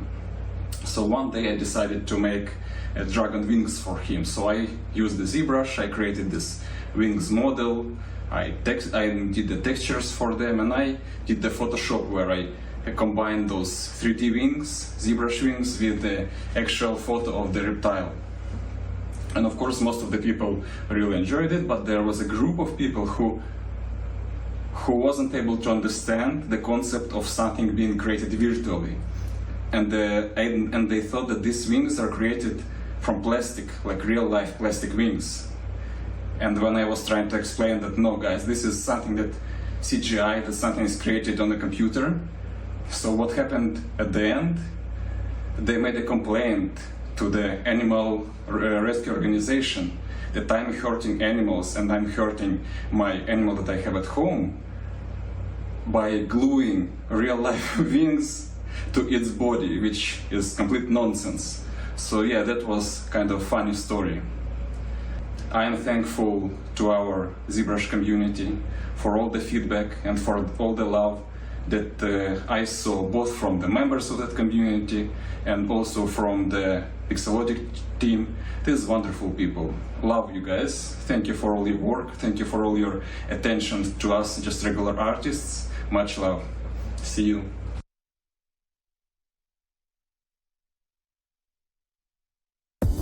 Every single week, there is new artwork that is awe-inspiring. ArtStation helped me get to this job where I am today. Being able to see their work on ArtStation and then reach out to them in that same space is really helpful. Literally the entirety of our artists who work here, we found and originally connected with through ArtStation. You really can't find more amazing artists in one place.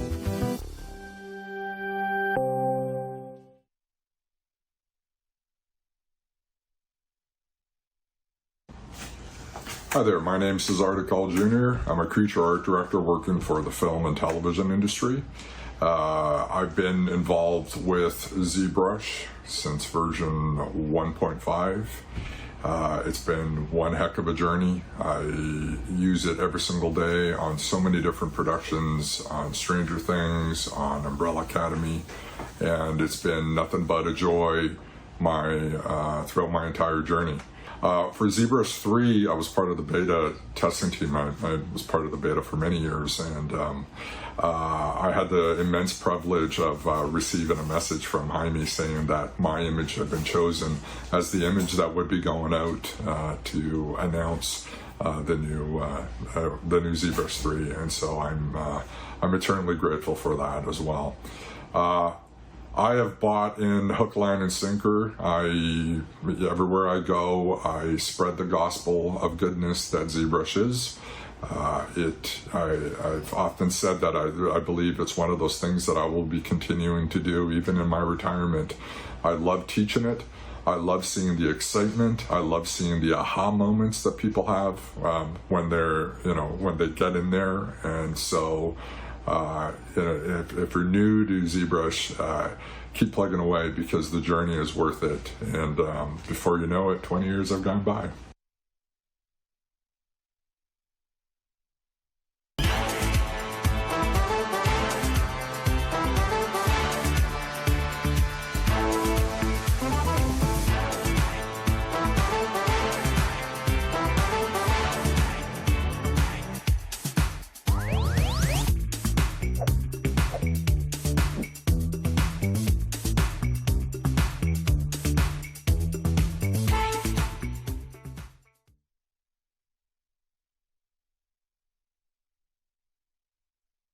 Hi everyone, my name is Franco Carlesimo, and I just want to say congratulations on the 10-year anniversary of the ZBrush Summit. It's crazy that it's been so long. I've been using ZBrush since I was 21, and I'm now almost 40, so it's been 20 years almost. I remember it was version 3.1, I think, and yeah, it was quite different from what it is today, but it gets better with every iteration. Every year, it just amazes me every time. So I just wanted to thank you because I couldn't be doing what I'm doing today without it. It's my main tool. I use it every day. 8 hours a day, so it is just amazing. I'm so happy that you guys brought it to the world. So first of all, thank you, and again, congratulations, and see you on the summit. Cheers.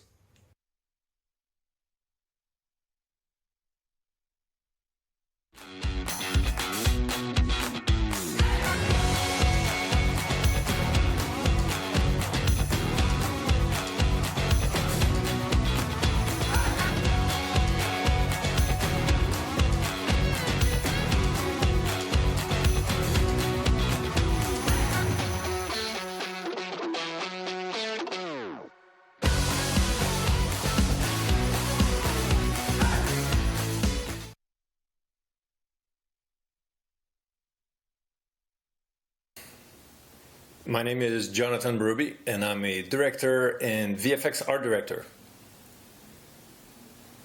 I think it was in 2006 that I got introduced to ZBrush for the first time via my good friend Fausto Di Martini.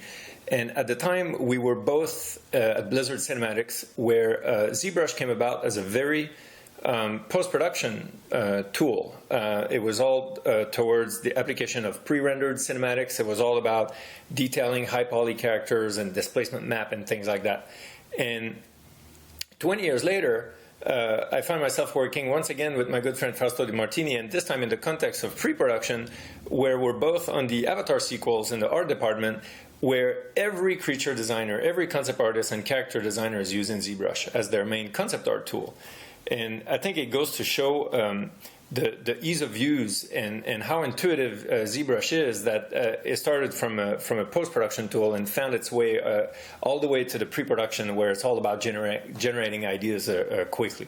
I think it's ever since that we've seen 3D as a medium integrated in concept art all the way to pre-production. I think we almost owe 3D concept art to ZBrush, looking back.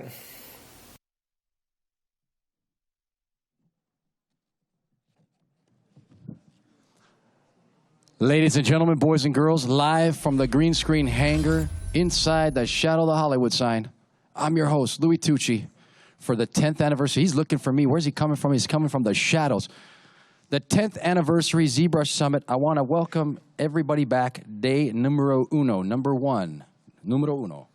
We just saw an extraordinary presentation with Michael DeFeo. If you're just tuning in, what a time to be alive. You never know who you're going to meet. I don't want to take up too much time with this stuff, but keep it in mind that we've got 3 days chock full of goodness. I see the man to the left of me. Dubious distinction and honor to have him back here under the hot lights. A fellow from the Noman School of Visual Effects finds his way into the main stage to tell the people how it is here. We have Xander Smith, known for American Horror Story, Scream Queens, Godzilla vs. Kong. He's back here on the other side to take us on a wild journey. I have to say what a privilege it is to see this full circle as a testament to the foundations of these programs here. And as we're fellows from the annals of the Noman School, let me come and shake your hand and say, absolutely, it's a pleasure to have you. And welcome to the ZBrush Summit 10th anniversary. Xander, ladies and gentlemen. Thank you all. Thank you. It's excellent to be here. I just Xander noticed, Smith. though, I don't know, is my mic picking up? You guys hear that okay? Excellent. Yeah, thank you all. I really appreciate it. It's excellent to be here. Yeah, I'm very grateful. Yeah, what can I say? ZBrush has been incredible in my career. It's unlocked the doors to many opportunities across a variety of industries over the last decade. I've had a lot of great mentors along the way, too, many of which who I got to catch up with this morning, which has been excellent. And they've been very generous with their time and their knowledge with me over the years. So I'm hoping I can pay just a bit of that forward to you all here today and share some ideas and some workflows that can help you take your ZBrush to the next level, help you bulletproof your future as a digital artist, and hopefully help you become the very best artist that you all know that you can be. So yeah, let's dive in. This is a condensed version of what I usually share with my students and mentees. So it's really excellent that we have so many high school students joining us today. Yeah, just to give some idea on where ZBrush can take you, give you a sense of what a full project on a job might look like, all the way from A to Z. So yeah, I'll share 3 workflows with you and some ideas on current and future uses for ZBrush as a presentation for the first part. And then I'll share a project that I'm currently working on as a live ZBrush demo for the second half. And yeah, that's where Louis can come bail me out when I get stuck in ZBrush 23, because I'm here we go. very rusty at the moment. Here we go. We know he's been training hard for this event. All right, so since we're here at the Gnomon School of Visual Effects in the heart of Hollywood, I thought I'd start by sharing some workflows that I use in film and television to start. So these workflows utilize ZBrush from blue sky pre-production sketching all the way to the beginning stages of production. The idea being that when you're looking to invest time and money into learning new software, you're looking for a single package that can handle as many parts of a production as possible. As much of an all-in-one package as possible for as much of the pipeline as possible. This is what I mean when I say foundational in your skill set. The software sets the foundation for an entire workflow and enables as many paths forward through the production as possible. Provides versatility and diversity of workflow.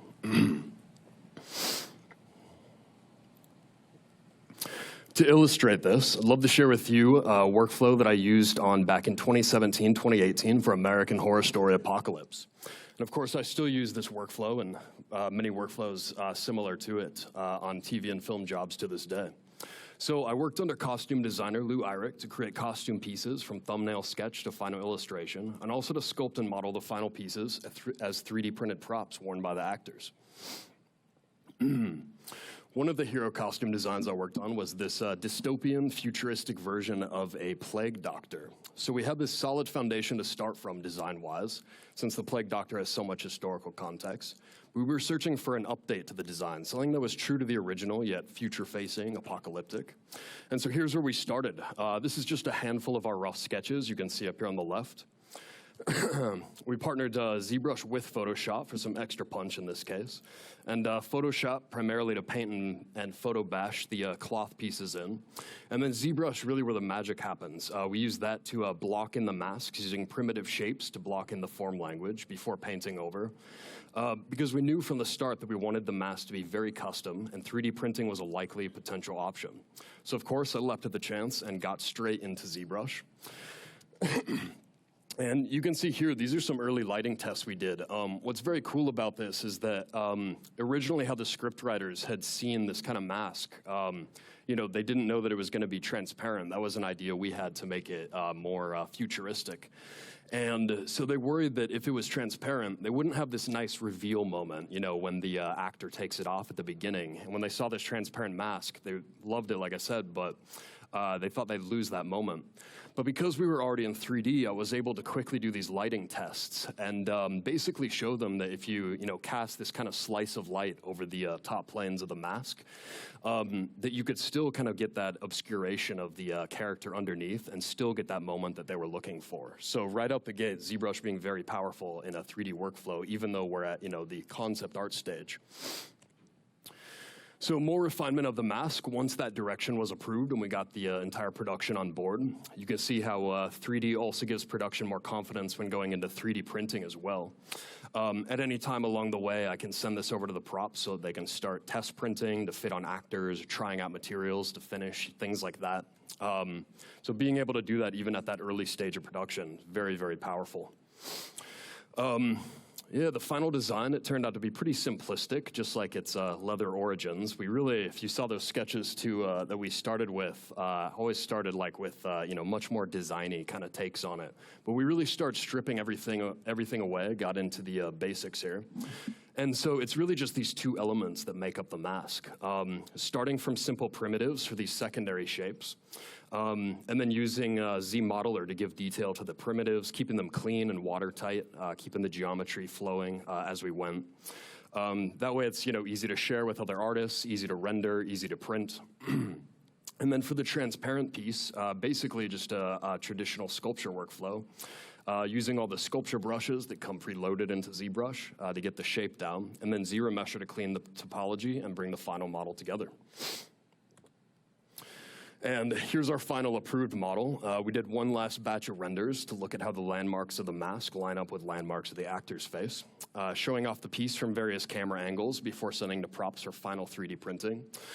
Basically, they just wanted to make sure that, you know, all the landmarks of the human face lined up really nicely with the landmarks of the mask. We checked out a couple other camera angles with that. And then our final costume illustration on the right here, reflecting the opening scene in this post-apocalyptic wasteland with photo bashing of various cloth pieces photographed by the costume department. And then 3D renders of the mask with a bit of paint over in Photoshop for that atmosphere, so that the sketch has a bit of that story beat. And then, boom, we get our final approval. Yeah, so we had this successful pipeline, ZBrush from sketch to that final prop on screen. And then finally, at the very end, production asked for one last sketch to visualize one of the lead actresses in the mask, just for that final leap of confidence when going into shooting. And then here's one of the opening shots on the right here. This is actually a beat from the show. And yeah, I particularly love this one because it's hitting all those lighting notes that we started off at the very beginning with, that we had envisioned from that first lighting test during the concept art phase. Yeah, the character enters the scene mysteriously and savors that reveal by using the lighting very effectively. So very, very rewarding for that workflow. And then, yeah, here's our dudes in action out doing whatever dystopian plague doctors do. Another final shot from the show. Yeah, this was an incredible experience being able to use ZBrush on so much of a production and have the results be so direct with that final product. So huge shout out to the costume department on that. This was an excellent time and shows just how far one strategic piece of software can take you. By the way, you never asked if I was going to take questions throughout. This guy's keeping me honest. Do you want to take the questions during or after? Definitely during, yeah. If we could keep it organic, you know. I want to turn the dial up. Yeah, well, like I said, I'll show a few different workflows. So at any point in time, you guys are curious about anything, happy to answer things. You want to talk about the plague doctors or anything at all? Now is your time. No, I'm kidding. Yes, yeah, here, we already got. Hey, now we'll see what we've done here. Hey, what's up? I like your hat. Thank you very much. With the plague doctor, was the clear mask, how was that done? Was that 3D printed or? Yeah, so my understanding, I mean, you know, I'm kind of pre-production, so I don't exactly know what happens when I pass off assets, but my understanding of it was that we built one kind of base shape. We had a couple others that were customized to different actors, so we had just like a couple different measurements for it. And then those are printed and then cast as a mold, and then that mold is what they're, you know, filling with the final, whatever material it is that gets that transparent look, yeah. That's a good question. Yeah, thanks for the question. Anybody else? Take advantage. These guys are here live. Here, there's another one over here, stage left. Hang on a second. It's all good. We'll do Godzilla next. Just 1 second, Xander. I got one for you. Yeah, please. Were y'all influenced by the real history of like the medieval times of the plague when they put the herbs and stuff in their masks and made them extra long, the beaks? Absolutely, yeah. Yeah, a huge part of all of this is research. So yeah, working with Lou Eyrich, like we had, you know, all these like history of medieval Europe and things like that with like, you know, those like etched drawings of like plague doctors and things like that. So we were pulling very heavily from that. Trying to mix that in with like modern day hazmat suits, that sort of thing. And then, like I said, you know, those original sketches I showed, I had all these, you know, details all over the place. But if you go back to that very original plague doctor mask, it's very, very simple. And so we really tried to maintain that simplicity through the design. Yeah. Hopefully that got your question. I think so. Well said. Cool, good deal. So yeah, another one of my favorite examples from my career. I was fortunate enough to work on Godzilla vs. Kong back in 2017. So yeah, I was contacted by Studio ADI under the art direction of the legendary Tom Woodruff to design a secondary creature for the film. So this time I'm sketching everything in ZBrush, and I know that I'll be delivering a rough sculpture or a 3D maquette to the VFX team directly. So these are the ZBrush thumbnail sketches or speed sculpts where we arrived after the first couple days of designing. So a bit about the process here. Because we're looking to be more efficient than napkin sketching, and we already have a decent grasp on the kind of creature we want to sculpt, We want to be able to design from all angles immediately, hence why we're in ZBrush from the get-go. And I'm using a combination of Dynamesh sphere sculpting in this case, using all the standard brush tools. I have a nice library of alphas and textures, photography I've done over the years that I'll convert into alphas to use in ZBrush. So I had this whole nice rock library and able to quickly drag out some alphas on the surface and start getting some grit in there, start figuring out where this creature's from. And then the other big one is obviously the actual anatomical pieces. And this is basically, because we're trying to move fast, this is just some Frankensteining with the anatomy model that comes preloaded into ZBrush. So kind of just pulling those limbs off and moving them around, just starting with some grit to the canvas, so to speak. So yeah, with live feedback from the art director, we quickly refined the design and can immediately use it to try some camera angles and some lighting tests. We did some key shot renders for effect, which you can see here on the left, just to start visualizing him in photoreal lighting. And after a couple weeks of revision and refinement, here's where we took that final sculpture. So, like I said, this is after constant refinement of the sculpture. Instead of iterations, like a more traditional concept art workflow, we continue to build in clay directly onto the design. So keeping each part or each appendage as its own separate subtool so that we have ultimate flexibility of the design, and so that we can set the pivot joint of each. This is super important for something like this.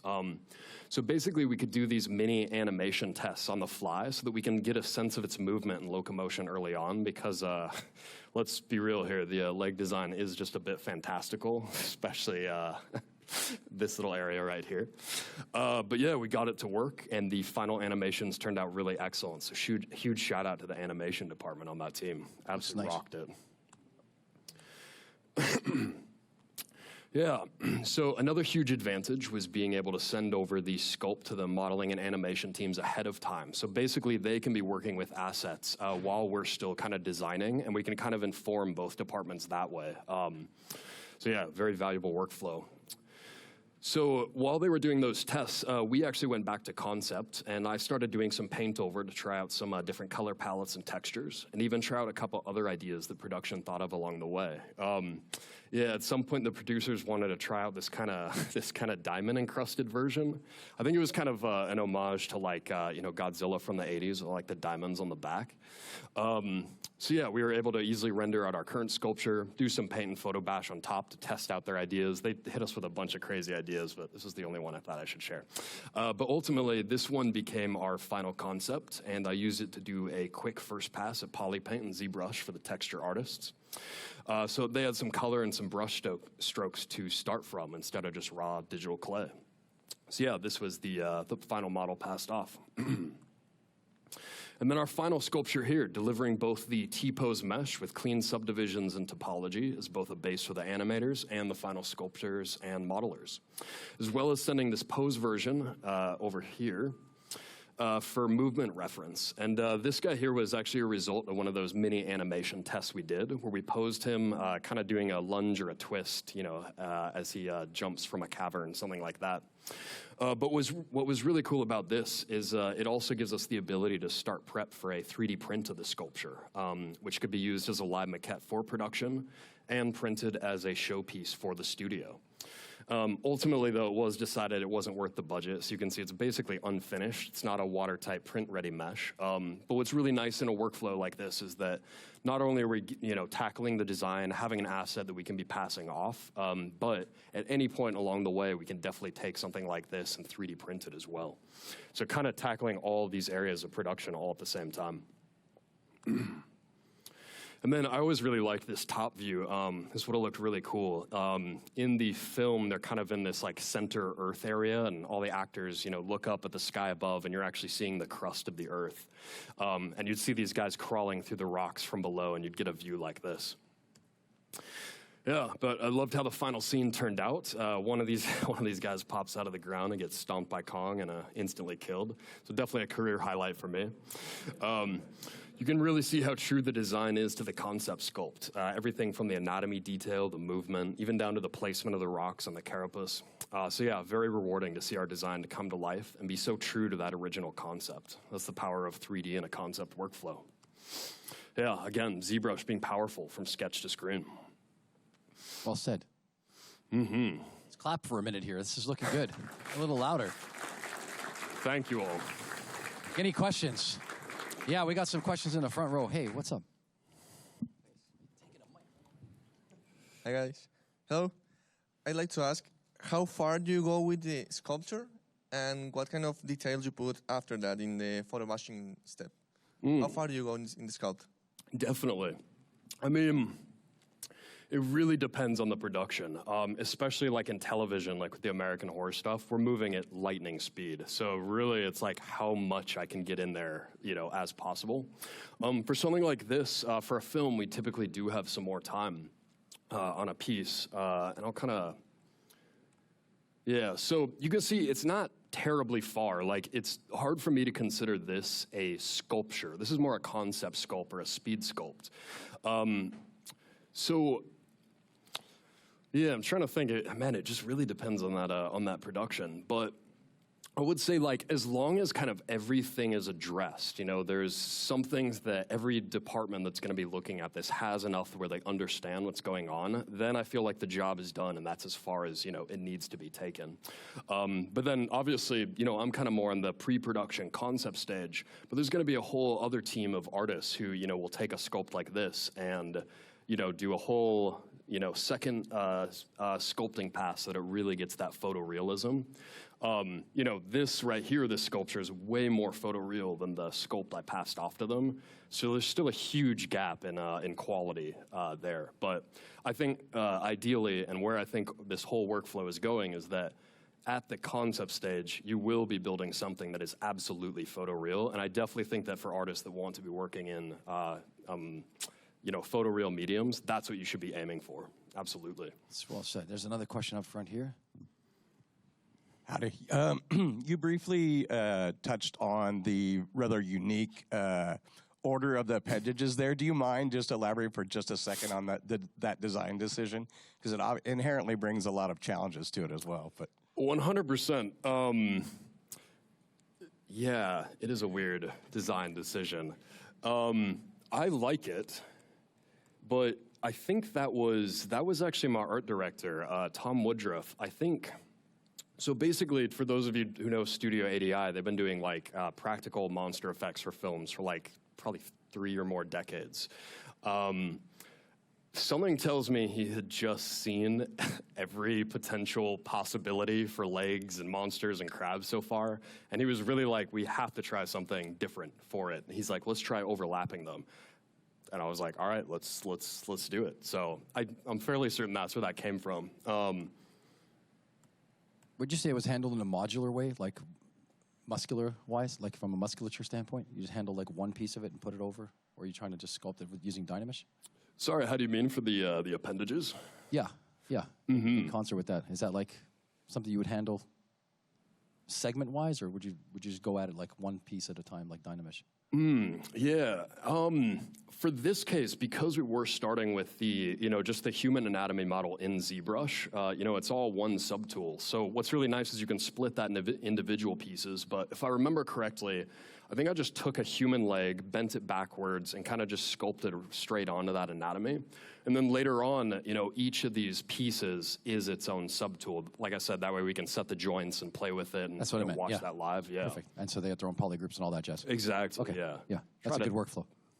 I think that. Yeah, way in the back. I'm coming. Hey, what's going on? You take that. So my question is, when you moved around like the limbs to make it look more like a monster, like how do you establish the movement so that it still looks normal? Like you can still understand how it would move. Because like, do you take it in the sense like, since it looks like a crab, do you think of it at the sense like, do you still try to establish that movement, or do you try to bend it differently so that it still works? Yeah, definitely. One of the things I love about, you know, being in ZBrush for concept art is that you can kind of do all those tests right away and really get an idea of what that locomotion would be in real time. Not to say that, you know, very talented 2D artists can't do something similar, but you just can't beat kind of replicating that animation from the get-go. It's funny you said crab, too, because on the very first versions of this, we were thinking about him having like a back and forth movement. But ultimately, I think it just wasn't very, cinematic to have like a crab. So, we added the tail and we tried like more like weighting him, as a, like a quadrupedal creature. But yeah, we're doing all those tests along the way, and that's really some of the magic of using this in a concept workflow. Yeah, that's great. We got another one back here. I think before we go on that, it's really important to push things also like to the limit and see if they can move, Absolutely. at an extreme level and what they look like. So here in the back, we got another question. Nice shirt. Yeah, thank you. So I was curious about how you posed it with the binding. Did you use the Z-spheres to move the legs around, or did you use Z-spheres to build the actual cage? Yeah, good question. I am not that technical. No, I've had a few mentors who actually do that Z-sphere workflow at the beginning. You can treat it like a rig. I would say the only reason we didn't go for something more technical on this was really just time constraints. Because I actually, it's funny you bring that up, because I did want to do more of like a rigging workflow, because I knew that testing that animation from the get-go was going to be not only a huge selling point as to why to hire me as the artist on this, but just knowing what type of scrutiny was going to be on this at the very end of the production, or at the very end of the pre-production of the film. Yeah, so definitely I recommend that Z-sphere workflow. I just did not use that myself. It's really cool. Yeah, you can use that. You can bind it. You can bind the mesh, move it around. Mm-hmm. Yeah, really fun. Definitely. Hey. Thank you, guys. Yeah, great questions. Keep them coming. Yeah, good deal. Yeah. Yeah, super gratifying to see this guy jump. I had no idea they were going to kill him on screen. It looks really great, by the way. Let's pause for it. Don't rush through that. Let's take a look. Make some noise for this guy. This is amazing. That's totally cool. Look at that. It's like sushi gone wrong. That's what it said in the script. No, seriously, thank you guys. I'm very grateful to be here. This is very cool. It's a pleasure. All right, so yeah, next. Like I said, this is like a condensed version of what I share with my students and mentees. So yeah, next I typically share just a bit about the industries that I've been able to use ZBrush in and where I see ZBrush going in the future. Just so that you all can do some brainstorming and think of new and exciting ways that you can use the software in your own careers, because truly the possibilities are endless for software like this. So, of course, my very favorite is using ZBrush for workflows in film and television, mainly costume, character, and, of course, creature, like you saw. But I've also used it in other industries, too, like games, digital fashion, Web3, collectibles, prototyping, illustration, advertising, digital humans, and even some AI model training recently. And I also know artists who use it for the second half of VFX production, which we talked a little bit about just a second ago. ZBrush being used here mainly for final sculpt and modeling, texturing, and look development. Believe it or not, I also know artists who use it for animation. I know artists who use it in architecture, jewelry, dental, paleontology. Paleontology is really cool, and I hope I get to do that with my career one day. Manufacturing, education, and I'm sure we can all think of a lot more. And then here are just a couple other ideas for industries that I think will become huge over the next decade or so that I think ZBrush can play a very interesting role in. And these are some industries that I kind of have my eyesights on currently. So real-time VFX or character animation and AR. This is a cool one. So yeah, think about facial filters now, like Snapchat filters. The quality is rapidly improving, and I don't think it will be long before the average artist can train a model on a photoreal 3D character and do complete real-time character animation. So imagine what this is going to mean for independent film creators. The bar for AAA production continuously lowers, and more small teams of individuals will have access to the creation of impressive character effects. And ZBrush, of course, will be an excellent tool in this pipeline, especially in any character workflow, because we will be able to do things that can be done with makeup, or it will be able to do things that can't be done with makeup effects or garments. And obviously, when you combine all three, it just becomes insanely powerful. Next, experiential. So this is super broad, and it covers everything from theme parks to VR right now. But I think ultimately this will give birth to new mediums that will start to emerge at the end of the decade, basically as a way just to envision it here, where television and games combine in VR, where you're inside the action and interacting with the story in real time as it's unfolding. And obviously 3D worlds will require a ton of customization and building, and ZBrush is a great builder. The creator economy. I'm sure we're all kind of part of this already, but this is really just the idea that the barrier to entry for 3D creation continues to lower, and more people want to create their own work as a form of entertainment instead of just consuming it. So if you're one of the artists that builds the assets these future creators will use in their workflows, you will have a place in the future creator economy. And then last, this is more of a paradigm than an industry, but something I like to think about. So think about it like this. Before the 1900s, painters strived for realism, many even using mirrors to project onto their canvases to trace. But as photography became more mainstream, it pushed artists to keep expanding into territory that no one had seen before, like expressionism, cubism, Fauvism, Dadaisms. That's where all this comes from. Is from artists being squeezed by new technology. And I think we'll see exactly the same thing with artificial intelligence. Artists pushing to continue expanding into new territories and visuals we have yet to see. And I can't wait to see how ZBrush artists approach completely new styles in the future. So yeah, this is a great way to evaluate something before investing time or money into learning it and seeing if there's potential for it to become foundational to your skill set. This way of thinking seriously helped me in my career, especially given just how many software packages and skills there are out there that we all have to parse through. And yeah, I remember when I was a student here at Noman myself over a decade ago. I remember coming to the first ever ZBrush Summit, which is kind of a trip. And I was asking myself, is ZBrush even going to be relevant in 10 years? This software that we're all investing hundreds of hours into. And yeah, for that matter, would digital artists even be relevant in 10 years? Yeah, I was asking the serious questions.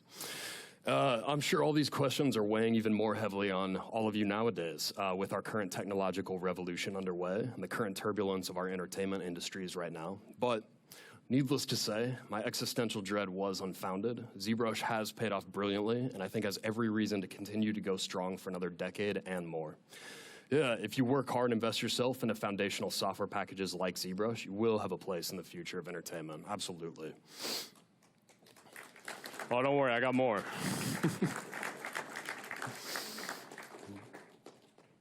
Thank you all. Yeah. So yeah, last, oh no, please, Oh, no, yeah. carry on. Let's do some questions, huh? Yeah, some questions?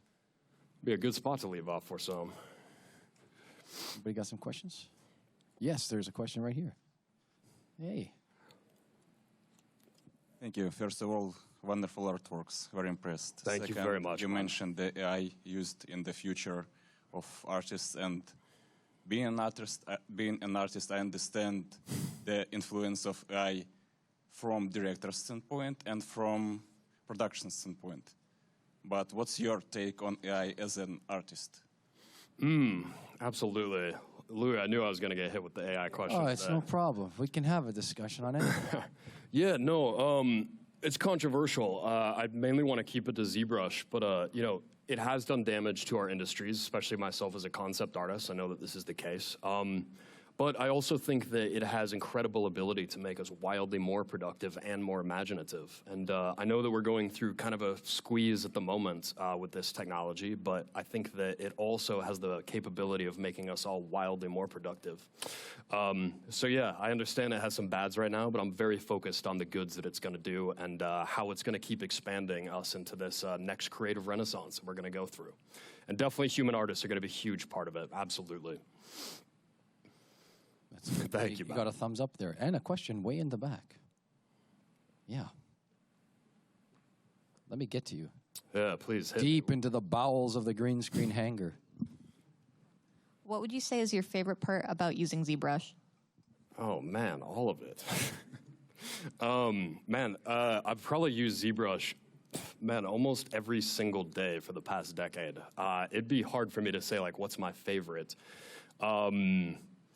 You know, I'm going to talk a bit about this with this alien god piece, but like I love just starting with a Dynamesh sphere, No reference, no imagery, just a Monster energy drink. Don't ever drink this. It's terrible for you. That's a pretty slick plug right there. When do you get your shares? Yeah, plug, and then I immediately take it away. And just sculpt. Like I just, whatever pops into my head, whatever's happening at the moment, like it's just so freeing. ZBrush is just so intuitive. You can use it way faster than, traditional clay and get to the ideas that you want. Highly recommend it, from everyone who's, just starting out to, veterans. Just start with a Dynamosphere and enjoy, seriously. There's a question coming in online. Awesome. I had to weed through a lot of stuff here. Give me a second. To Xander from Rhiannon Sullivan. Hey. What's your advice for artists that don't want to use AI? Don't. Yeah, don't. You're going to be brilliant. Straight. Yeah, you're going to be brilliant with or without it. If it makes sense to adapt that into your portfolio, go for it. Absolutely. Try to use it ethically.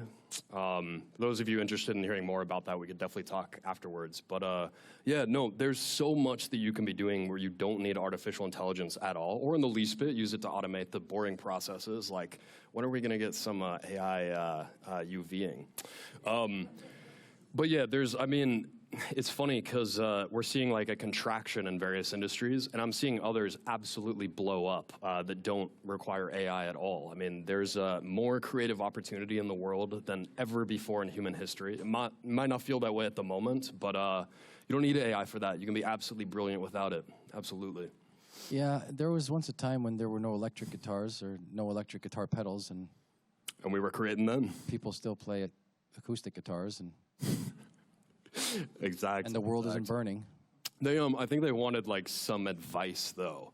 Yes, we did them dirty on that one. Yeah, a they're little blowing bit. up in the DMs. I feel We did bad. them dirty. I can see it already. Let's go back. Well, hopefully, if they're watching a lot, shoot me a DM. We could definitely be happy to have this conversation more with you and talk more about your Don't be specific uncomfortable. circumstance. Yeah. But I think generically, really, the advice is take a look, like zoom out, take a look at what AI is good at, what it's doing, figure out what it's not doing, and head there. Build the skills that AI is never going to be able to touch you on. Yeah, that's what I would say. Hopefully that's a bit better. Yeah, I think that's fair. Okay, you can clap for that. Thank you. And also, all these things are just tools. I'm going to sound like the 1,000-year-old vampire in the room saying this to you. They're just tools. They come up and they come up and you use them for what you want to do, and it's all about your own personal expression. It's not really anything about anything other than that, really. I definitely agree. I understand it's not like any other tool. I do feel a little bad comparing it to like photography because it's not that. It's way different. The world's never seen anything like this. But I think generically, I do agree with you. If you are going to use it, don't let it use you. You need to use it. Yeah. Art directed. Yeah, like I said, again, with the guitar pedals, it's just sitting there. I have to step on it. I have to do something, and it does what Exactly. I've done. Music's not going to come out without you. It's a great sort of parallel. Okay, let's get into this business here with these alien gods. Have to, right? Go deep diving into this rabbit hole. Oh, also Rhiannon said thanks. That was a good answer. Awesome. So last I thought I'd share some ideas on personal projects for your portfolio. For me, I try to do a couple personal projects a year. Always recommend personal pieces when in between projects as well, especially when you notice your skills tend to get rusty. And I recommend trying to do them with intention. So for me, I try to practice something useful, trying new workflows while strengthening current ones, while trying to bring a unique visual to life to broaden my portfolio and job prospects in fields that I'm passionate about. It's how I try to start personal projects. So this one is a favorite of mine. This was a collab with my good friend David Masson that we worked on back in 2021. We tried different approaches to the same script for a pitch because we were doing a lot of pitching that year. And my main focus here was creating a unique character with qualities both human and creature for both my concept art and sculpture portfolios. So here's where I started. So one of my big goals on this was practicing my anatomy. I was getting very rusty at the time. So I used scans from 3D Scan Store, and I did master studies of the hands, bodies, and legs. So basically, having the digital scan from 3D Scan Store up in ZBrush, and then me starting from a Dynamesh sphere and trying to replicate what I saw. And then having some more conceptual fun, sculpting from my imagination, designing for the face, headdress, wings, and body adornments. So that's, like I'd mentioned a second ago, just no reference, Dynamesh sphere, complete imagination.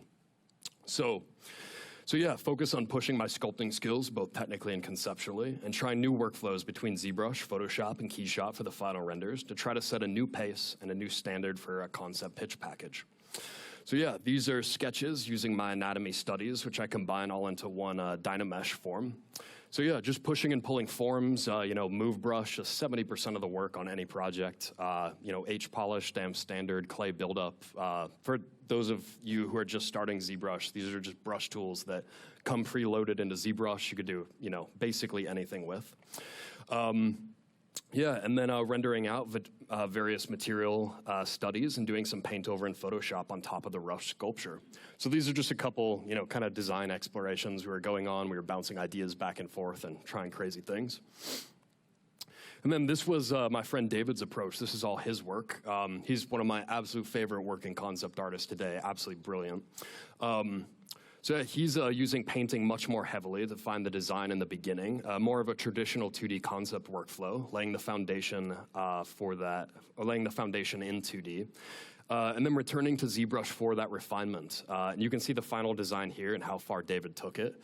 Yeah, it's just stunningly beautiful and horrifying, and yeah, I think Giger would be proud of this one. And then here's where I took the sculpture, so just some raw views in ZBrush. So yeah, like I said, combining all my anatomy studies into one Dynamesh and continuously refining, trying to find that balance between alien and elegant human. Basically using a hair card workflow to create the headpiece or hair. So just starting off with strips of polygons and positioning them one by one until I kind of had the flow that I was looking for. Detailing all over the place. Trying to create my own alphas and things like that, but most of this is hand sculpted. And then kind of the big one for this is basically duplicating that body mesh. And then what I do, this is a really cool workflow that I get asked about a lot when I kind of have a piece that's like two different materials, but those two materials need to interact with each other. So in this case, it's the skin of her body and then all of these gold elements, right? So not to get too technical just yet, but I'll take her skin body, I'll duplicate it, set the duplicate to gold, and then I'll take the duplicate and set it to inflate -1 so that it sits inside that skin mesh. And then that gives me this really nice ability to kind of be able to sculpt in and out of this gold material until I kind of have this ratio that I'm looking for. So yeah, I also did a ton of asymmetrical sculpting for this, which really shook me awake because I've had way too much reliance on ZBrush's symmetry over the years. I'm sure you all can relate to that. But yeah, some more raw looks. This is the final sculpture that still is in my sculptural portfolio today, a couple years later.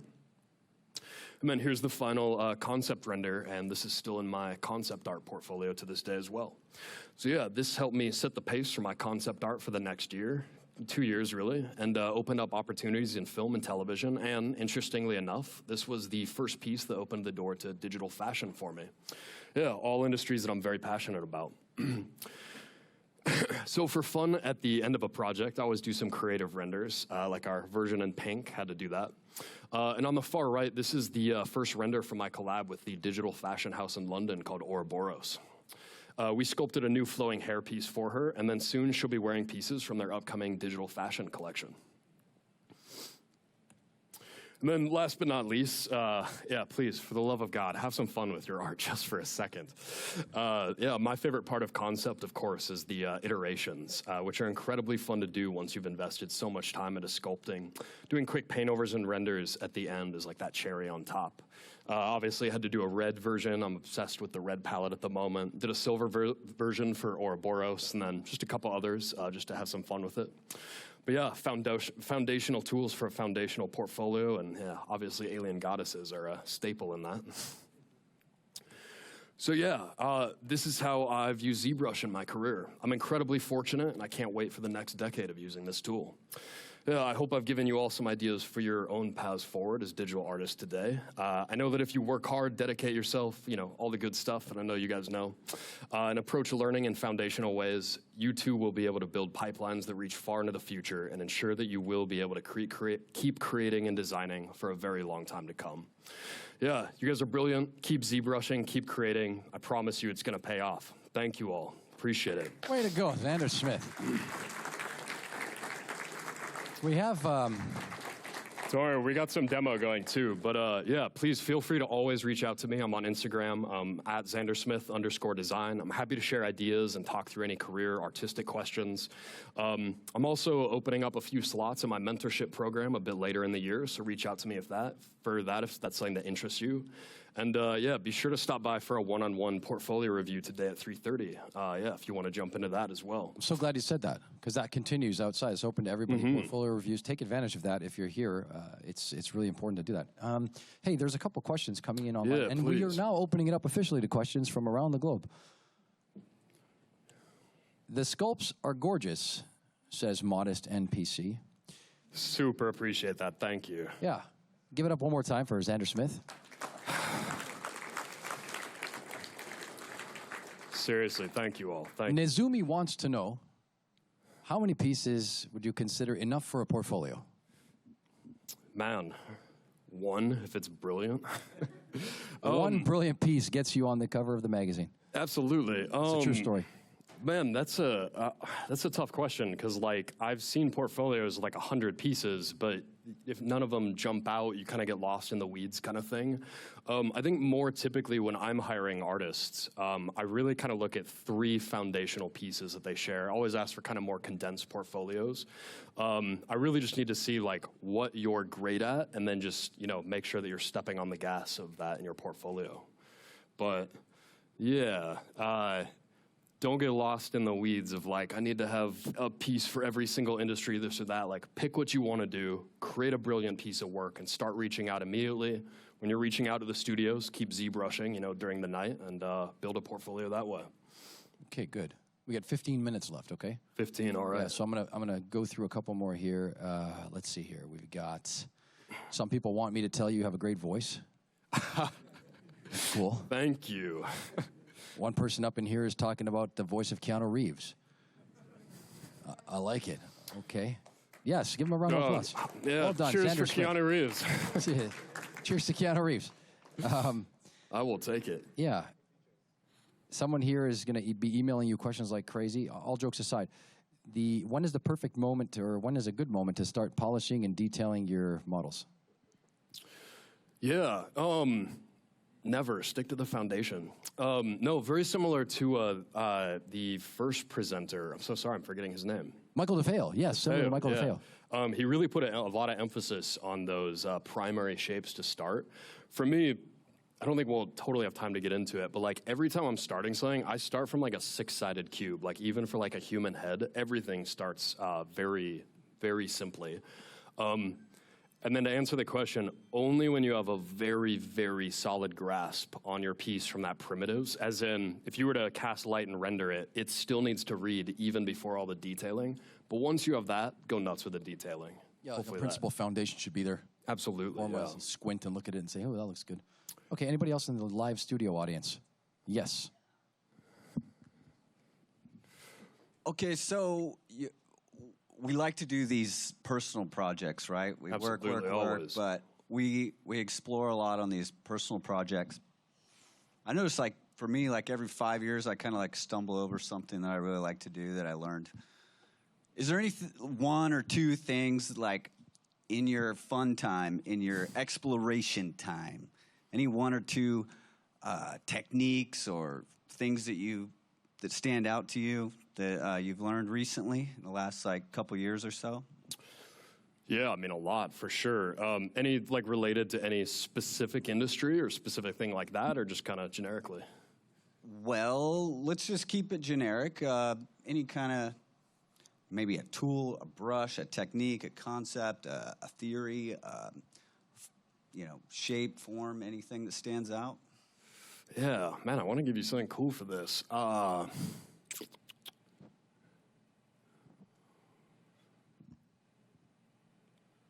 Okay, I don't know if this is quite where you were thinking to go with this, but one thing I'm very interested in, I talked a little bit about it with like real-time animation, character animation, and AR. I was, in 2019, I helped found a tech startup in Los Angeles that was in the AI space, so long before all the boom right now. And we were doing 3D sculpts of various characters, doing things that you couldn't do with practical makeup, and then training those on artificial intelligence data sets so that we could do animation that way. And the second I saw ZBrush being used for real-time animation, you know, it was very primitive at the time, still fairly primitive, but I knew that that was going to be absolutely earth-shattering, and I definitely think that using ZBrush to, you know, have complete control over your design, or in this case, your character, but for the purpose of a data set, I think is going to be a very powerful workflow in the future. Okay. One more online. Please. I want to become a 3D artist. Good, excellent. You're going to have a great time. Should I learn and practice the fundamentals of art in 3D or 2D? Yeah, that is a really good question.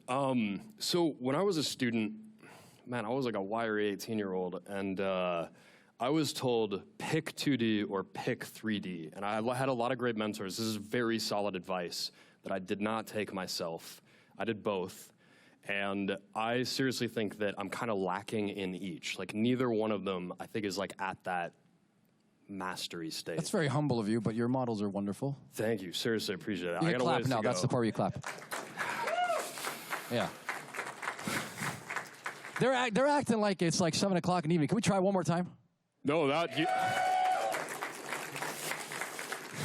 Nearly 2 o'clock on the Pacific Standard Time. No, you guys have given me so much applause. I can't tell you how much I appreciate it. Thank you. This is like the most supportive community. Artists are very lovely people.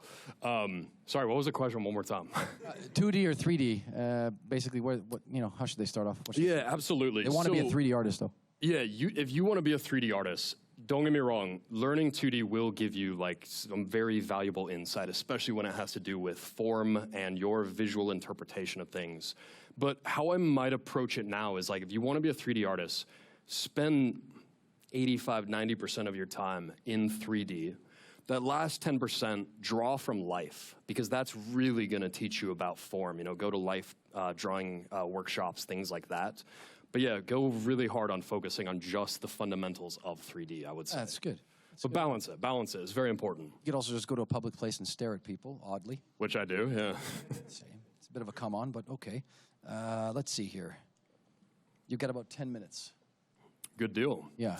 All right. So yeah, I'm very happy to be able to share with you guys a current collaboration that I'm working on with a digital fashion house here in Los Angeles. They're called Apparel Intelligence. I have an absolutely brilliant team. I wish I could talk more about the some of the projects they've taken on. Just the way they're thinking about fashion in the future is like ridiculously inspiring. Yeah, I'm collaborating with them. I'm building them an avatar. One of the things I can talk about that we're kind of in discussions of generically, this is also related to real-time animation and AR and experiential, you know, imagine that you're at a fashion runway show and, you know, everyone has their phones out, you're watching that model walk down the runway. And right now, we're very limited by what you can do with the human form. But once you get into AR, I mean, anything goes, right? So I very much love the idea of being able to see models through AR in a way that they could never exist in the real world. And so that's a bit of what we're exploring with our avatar here that we're designing. So what's cool about this piece too is this is like very much smack dab in the center of the workflow. So a lot of areas that are incomplete with this piece and various stages of finish. So, you know, one thing I want to make sure that I do as well is give this proper shout out to Apparel Intelligence. This is them. Definitely look them up. Yeah, just so you guys can kind of see what they're doing with fabrics, with animation, with real time. This is this piece right here is their Asteria dress, which is what I'm sculpting on top of today. So yeah, just a very forward-facing company. So this is Xandra. This is their first avatar that we're working on. And basically, I know we only have a few minutes, so I want to make sure I can touch all of the... Thank you, very, very precise. So yeah, basically, I'll run you through just how a workflow like this kind of comes together. So for the garment, it's really cool that Marvelous is supporting this event because that is what we're exporting out of. So, starting with those sketches to try to figure out what it is, what their team did was go ahead and put together the first pass of the outfit, which we're seeing here in Marvelous, and then we export that out as a pose into ZBrush, so we can start visualizing it immediately with the avatar. So you can see, very simple geometry going on here, just as exports, but very, very friendly to go back and forth between the two programs. Can export this out as an FBX and get it right back into that T-pose and be ready straight for animation in it. So those two programs communicate with each other very nicely. And then for Xandra herself, so again, very similar to that alien god, I'm kind of taking a design that we have a very strong foundation of. We went through a whole sketching process just to come up with her face and her features, things like that. And then with the hair, we had literally no idea what we wanted to do. We did the most generic thing ever, and I hopped into ZBrush, turned off all my reference, and just started sketching. And I have a few other versions here that I can kind of show like how I'm starting. So this is our very generic rough. So you can see, this is literally just me starting with a plane that I set along the top of the head, and then basically just box modeling out until we have just, this isn't even a full 3D shape, it's just a plane all the way down, until I can find a really nice silhouette to be working with.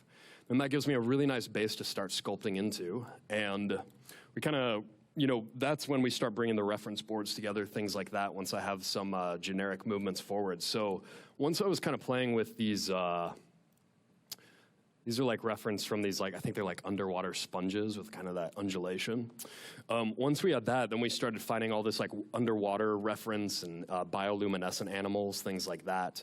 So we started exploring with what could hair be that is not strand-based. We didn't want to go too far into, say, XGen or something that's actually a strand-based system for hair. We wanted to stay sculptural. But obviously the challenge with sculptural hair is that it, can end up looking, cartoony or sculpture-like or something like that. So this is very much in the middle of kind of that concept art process. It can always be shot back to them so that they can be animating. But just to kind of give you guys a look at, how kind of messy you can get just with your sculpture, but how that still can give you kind of that read from a distance when you need. Yeah, a lot more things I could do with this. Basically, on top of the base model that I have, I'm really just using that fold brush in ZBrush. Is absolutely brilliant to bring out forms that you're affecting on both sides. And then just kind of going through process like this, obviously without my RGB on, just to kind of get those undulations. And then for all of these secondary pieces, again, just to be able to exercise very tight control over the model. Each of these is just a very simple cylinder that's been stretched out and poly painted. For her bust, two ways to go about this. If you're a student, I highly recommend starting from a 6-sided cube and subdivide your way up very slowly into all this. Get your forms down before you get into any tertiary detailing. But if you're a professional, 3dscanstore.com, they have a lot of these photoreal subdivision-ready heads that you can start working on. And that's what we used in the case of this. We got a commercial license for one of those heads. So that way you can start off with this very high-fidelity detailing. And then from there, we can always go back down to our very lowest subdivision level.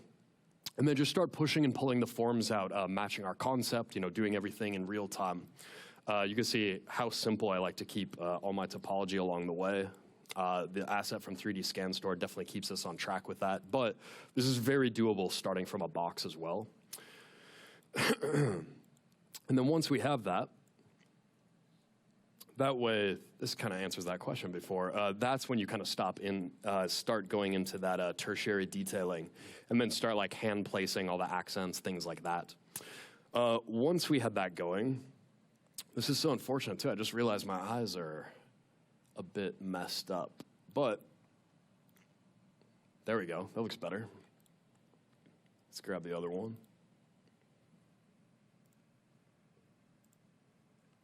There we go, much better.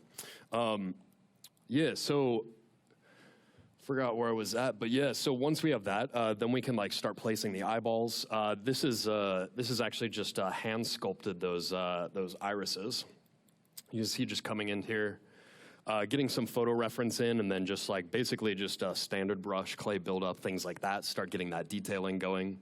And then all of the quote unquote maps, you can really see it here in the eye, like how low fidelity they are. This is because one of the processes that I'm currently using that I think is very effective, especially for concept art, is taking your 2D piece of concept art and just projecting it straight onto the 3D model. There's like a little bit of touch up afterwards. You know, obviously then you take your texture map. For me, I do some touch up in Photoshop just to get it to sing a little bit more. But from just that projection alone, you can immediately start getting some character into it and start getting, you know, your art director happy.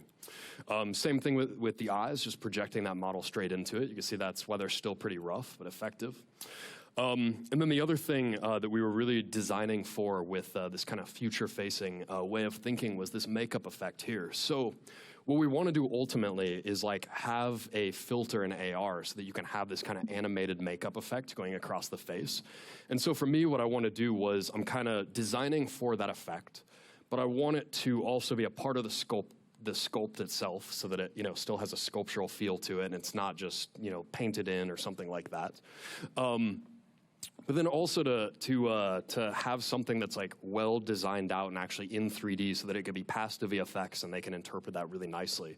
So I'm still kind of in the process here trying to figure out like if the effect needs to go under her skin, above it, things like that. But the kind of general idea being here is that combining that effect, making sure that effect is like solid as a sculptural piece on its own, just to kind of give you a view of what that could look like, and just to kind of give a sense of like some movement as well, similar to the water base from Defoe from our last presentation. And then combining that with, she has these kind of galactic freckles going across the face, as well as these kind of sculpted stars. And the really cool idea here is that, again, like duplicating that mesh, setting in inflate to 1, and then what we'll have is like lights that are actually inside each of these meshes. And you can see these highlights to her eyes here are actually geometry themselves. And then once we get them into a render engine, they'll actually be casting light onto the model. Gives a really cool effect, especially when mixed with the bioluminescence. Yeah, so yeah, that's a bit of the process I'm using right now. You can see all the different directions we're going to be able to take this. But yeah, just having a ton of fun being able to not only sketch with ZBrush, but being assured that it's also going to be production ready. So yeah. Can I ask you a question? Absolutely, man. Anything. Almost anything. Be careful. You know, that was incredible. Do you have a timer up there with you? Was that on the dot? He was spot on, right on the dot. It hit 0 and he was done. Give him a big round of applause. Come on. Thank you all. I just want to say, Xander Smith, what a nice joy it is to see you on the other side of the lights giving a presentation. Thumbs up. Thanks for doing that, and we really appreciate it, man. It's a great deep dive into your process and the procedures that go into some of these things, and a very diverse collection of work. So really appreciate online, it. I just want to draw your attention. You know, they're trolling all of you. They're saying it's very quiet this year. So let's give them a reason to turn the volume down on their speakers. One more time. Are you having a great time at the ZBrush Summit 10th anniversary? A little louder.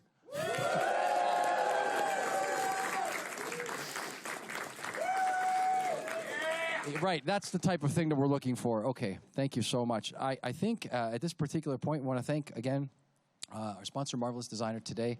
We are going to be taking a break, and that'll give you a chance to go outside, rub elbows. Like I said, don't rub too hard. You might rip your jacket. There are so many things happening outside that you can participate in. There's portfolio reviews that are open to the public. I would encourage you to do that. Don't forget, there's a little handy-dandy pamphlet that gives you a map and a breakdown of all the things that are happening on the entire grounds of the Noman School here in the shadow of the Hollywood sign. Once again, I'm Louis Tucci. On behalf of the ZBrush team, we're so happy and elated to have you here for the 10th year anniversary. The giveaways continue, right, Kyle? Giving a thumbs up. But I do want to draw attention, 20% off special discount coupon if you are not part of the family yet. take this time and take that 20% and run with it. Later on this afternoon, Naughty Dog, with The Last of Us, we're getting naughty. You can make noise, it's fine. Like I said, the people at home need to turn the speakers down. It's going to be sick. Don't miss Listen, out. I'm going to tell you something. If I leave and I'm going to go do some other things, and some other hosts are going to come, Paul, Gabriel, and Ian Robinson, they are alive. They have not been victimized by the coyote, as is popular lore on the social media channels these days. They'll be with you for the afternoon portions. But later on, we got Gentle Giant. But if it gets louder later on, and I'm not here, I'm going to be very, very perturbed. So we've got Gentle Giant later on, and then the last one for the day is going to be Capcom with the... It needs no introduction. The title that has broken all the barriers and has set the established form for fighting and fireballing. The Street Fighter crew is going to be here. What a very auspicious event to have them come all the way from Japan. Japan! So, once again for Xander Smith, give it up. Nice and loud.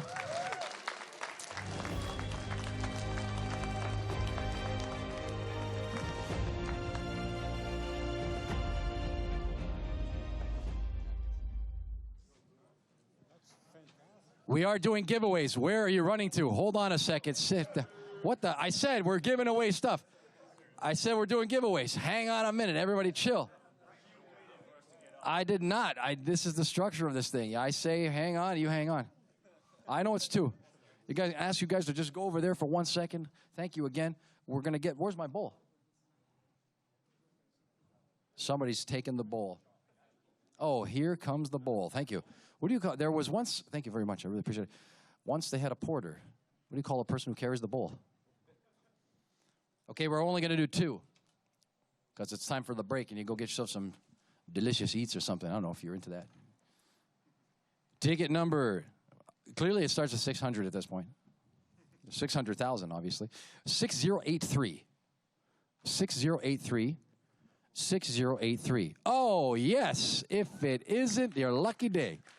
Come on down. Louder, louder, louder. What's your name? Alex. Alex, nice to meet you. And it's your first time here? Yep. How do you feel? Great. Here is great. It's awesome. What brought you here? Yes, my friend. Yeah, here's go Alexei Kaspersky. Oh, Alexei is your guy. Look into the camera. He's going to take a picture of us. Huh? Your first time, Alexei brought you all this way, and by the luck of the draw, you found yourself under the hot lights with the one and only, the ZBrush crew. Are you excited? Yeah, of course. And are you a ZBrusher? Actually not. You can be. No. Okay, well, But you never know. You're going to win a prize, and now we're going to see. Tell the people, where did you come from? From Ukraine. Amazing. Okay. High five. Yep. Yes. Okay. A little secret. There was a Ukrainian woman that helped to raise me. She was my neighbor, so I know about the borscht and the nice foods. Okay. Pick a number. All right. So maybe one, okay? Yeah, number one, because first time, right? High five again. Okay. Number one.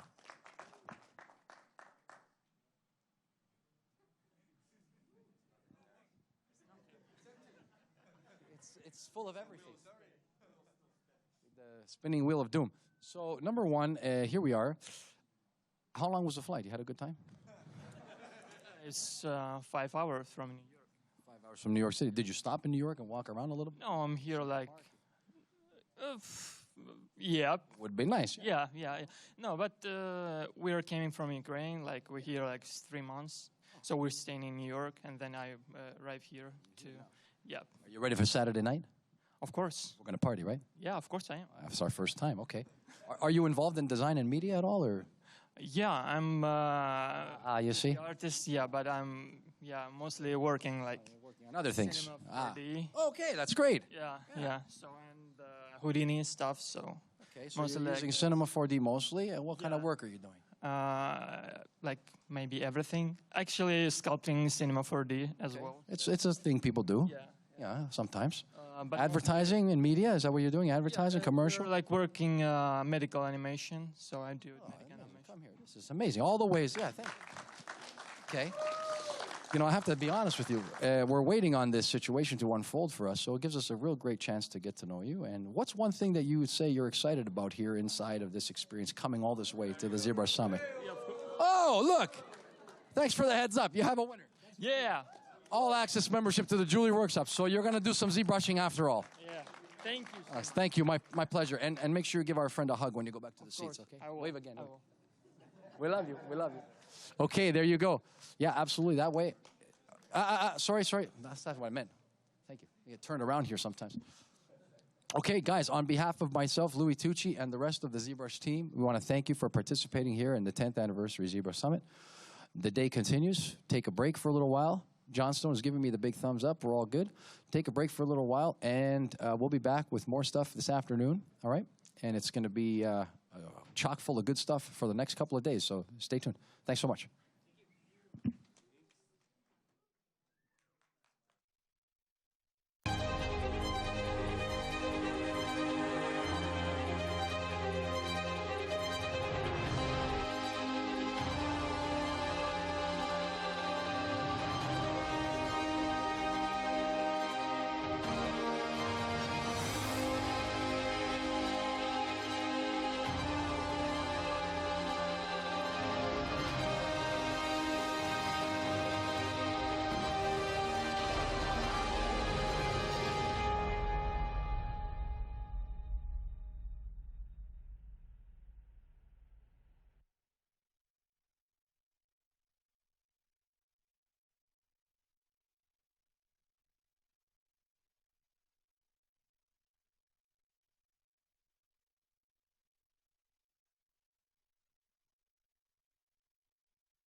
Hey, it's Ash, or you might know me as A-Cube from the ZBrush live streams.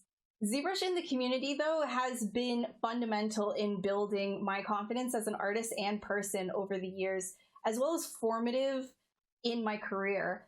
I started watching the summit years ago back in animation school, and that motivated me into learning ZBrush outside of class and on my own. And I will never forget using Snakehook for the first time because it was the very first brush that I ever used, and it's stuck with me ever since. It helped me to explore and find my own style in 3D, and I use it a lot on stream still. At that point, though, 3D was no longer this daunting task that I could never learn this skill on my own, and now I gesture inside of ZBrush as freely as I would my own sketchbook.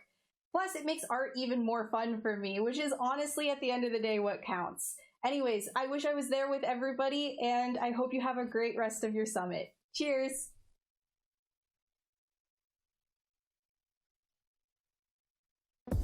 Every single week, there is new artwork that is awe-inspiring. ArtStation helped me get to this job where I am today. being able to see their work on ArtStation and then reach out to them in that same space is really helpful. Literally the entirety of our artists who work here, we found and originally connected with through ArtStation. You really can't find more amazing artists in one place.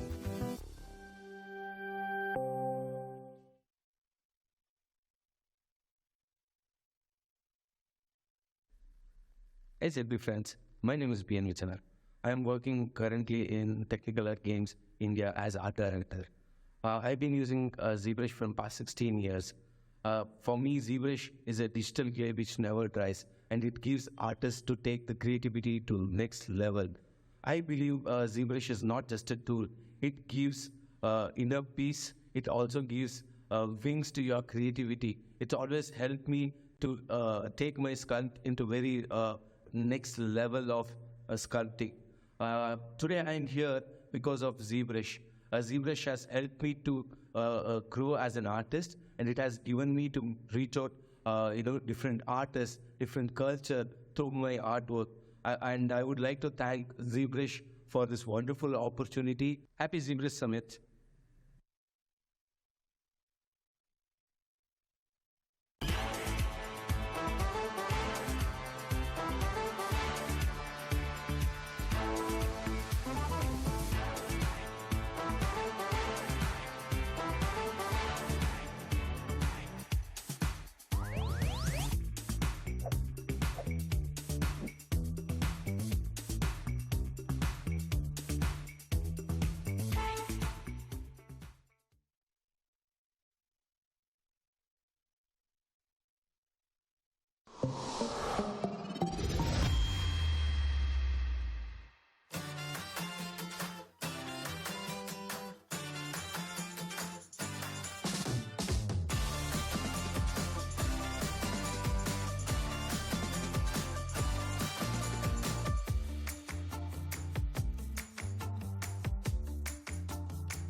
Hey there, I'm Daniel Bell, sculptor and art director at Sideshow Collectibles.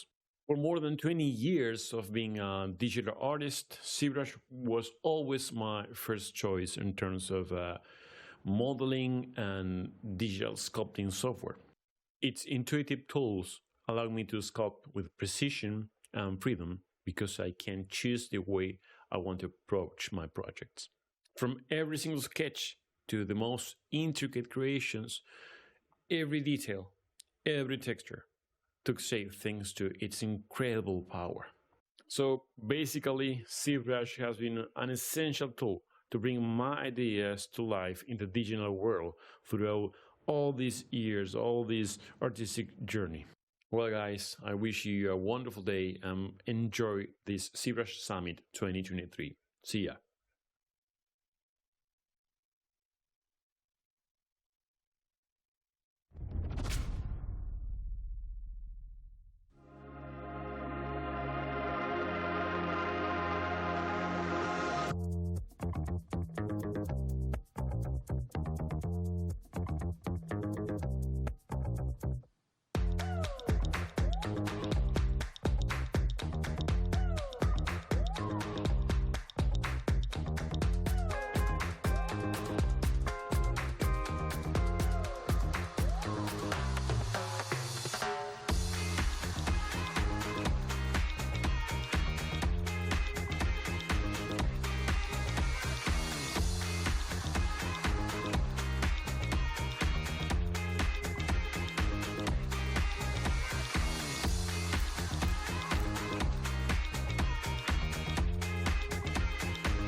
Hello ZBrush community, this is David Venemeyer from Hasbro's sculpting team.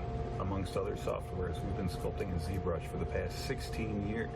We sculpt all of Hasbro's amazing brands such as G.I. Joe, Dungeons & Dragons, Nerf, Baby Alive, My Little Pony, and Avalon Hill Games. We also sculpt all of our partner brands, our licensed properties such as Star Wars, Marvel, Ghostbusters, Indiana Jones, just to name a few. We sculpt all the articulation. We have to make everything look as good as it possibly can for a consumer. Look around me, you can see a lot of our iconic properties and toys. I'd like to say thank you to the ZBrush team for the amazing software and the product that they put out. I'd like to say, for all you sculptors out there, keep up the great work. Thank you.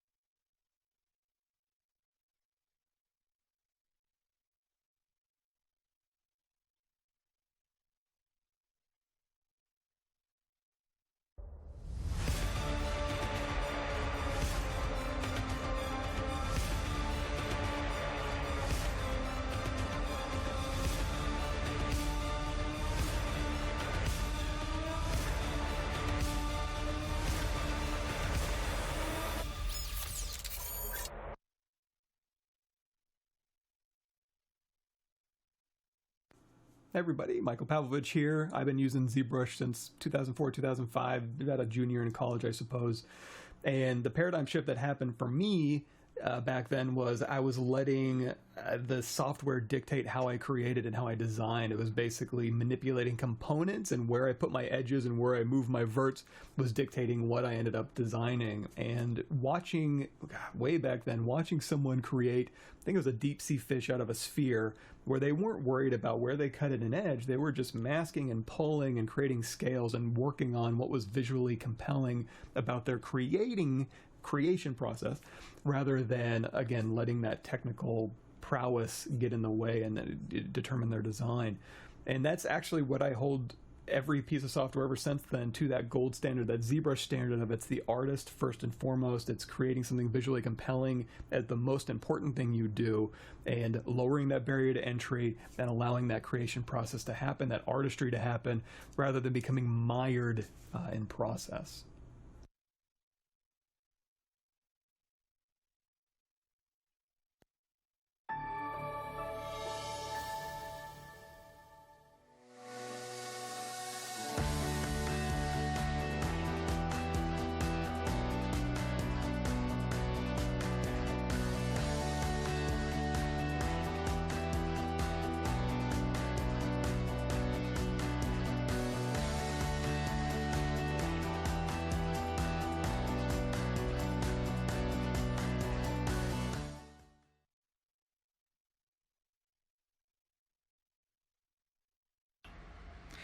Hi, ZBrush Summit 2023. I'm Maddie Spencer, sharing my ZBrush moment. I first came to ZBrush almost 20 years ago with version 1.5b. I was not a 3D modeler. I came from clay. I came from painting with an airbrush, but I wanted so much to learn how to create creatures and characters in this 3D realm. And what ZBrush did was blow open a new vista of opportunity for creative expression with these tools that behaved like clay or behaved like paint, but on the computer. It gave me a wonderful opportunity and immediately exposed me to the incredible ZBrush community. ZBrush Central was full of artists willing to share tools and tips and information, and it inspired me to make my first tutorial in 2004. I went on to create workshops, do Gnomon workshops, write books, all because I was inspired by the ZBrush community to share the information that I had, and I was so fortunate to learn from others within the community willing to share with me. I think one of the most magnificent parts about ZBrush are its users, the incredible creative forces coming together, making new and amazing things, and sharing them online. I'm really proud to be part of this and have my opportunity to share my ZBrush moment with you. Have a wonderful 2023 Summit. Happy ZBrushing!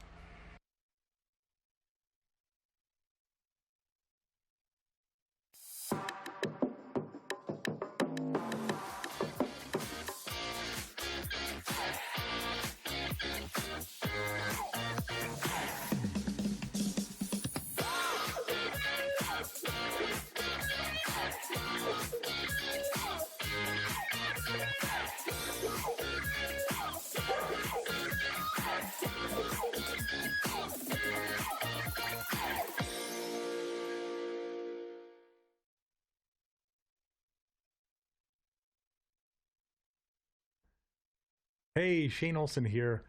What can I say about ZBrush? Oh my goodness. It's been an absolute pillar in my career. You guys that know me know that is a fact for sure. And you know, when I first saw ZBrush, my buddy Mike Hoop showed it to me. And back then I'm just like, what is this? Wait, it can push this many polygons?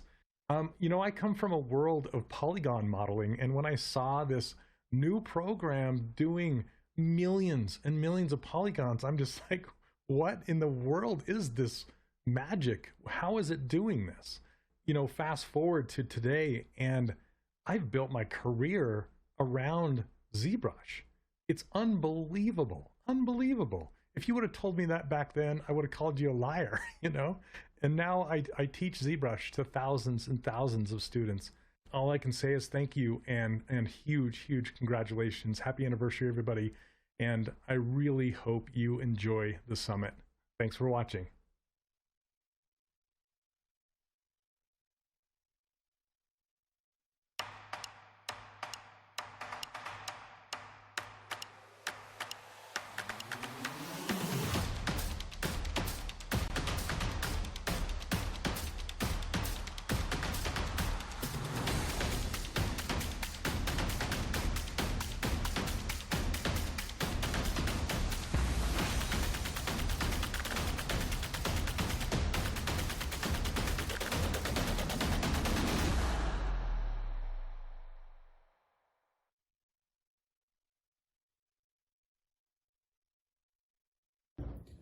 ZBrush allowed for digital craftsmanship in the entertainment industry. And before that, you were pushing and pulling points, or you were grabbing an edge and pulling it from one side to the other, or entering text in a field. And what that meant was that a technician who knew how to use the software was actually the most important thing. But ZBrush came in and changed all that. They allowed artistic abilities to surpass technical know-how, which for the first time really empowered and favored artists in digital media. Learn jewelry design and object fabrication through ZBrush. Expert, beginner, and every skill level in between. ZBrush jewelry workshops can help you bring your digital dreams into reality. Taught by leading industry professionals. Use the offer code SUMMIT to get a $100 discount on membership.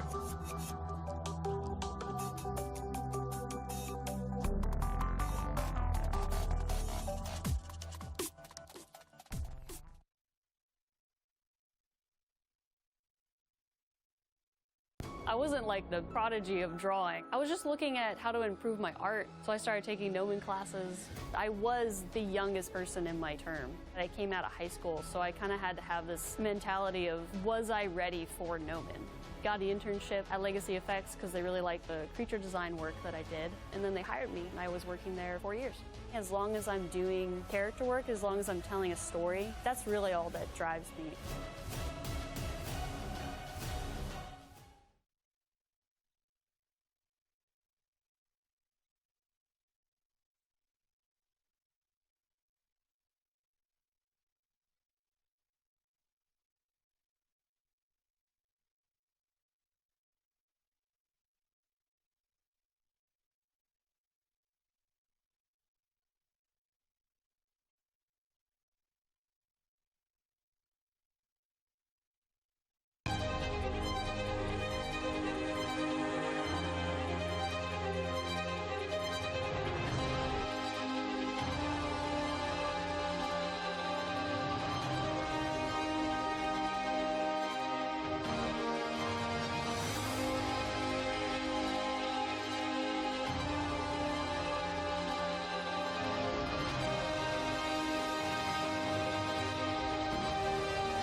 It's Ash, or you might know me as A-Cube from the ZBrush live streams.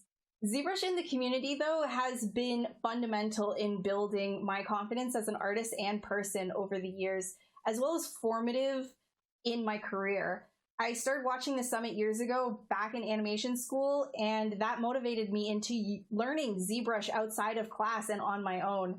And I will never forget using Snakehook for the first time because it was the very first brush that I ever used, and it's stuck with me ever since. It helped me to explore and find my own style in 3D, and I use it a lot on stream still.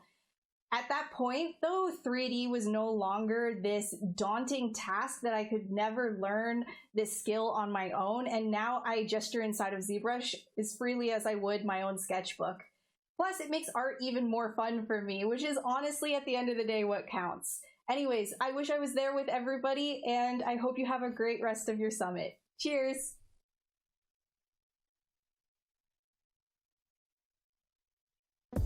Every single week, there is new artwork that is awe-inspiring. ArtStation helped me get to this job where I am today. Being able to see their work on ArtStation and then reach out to them in that same space is really helpful. Literally the entirety of our artists who work here, we found and originally connected with through ArtStation. You really can't find more amazing artists in one place.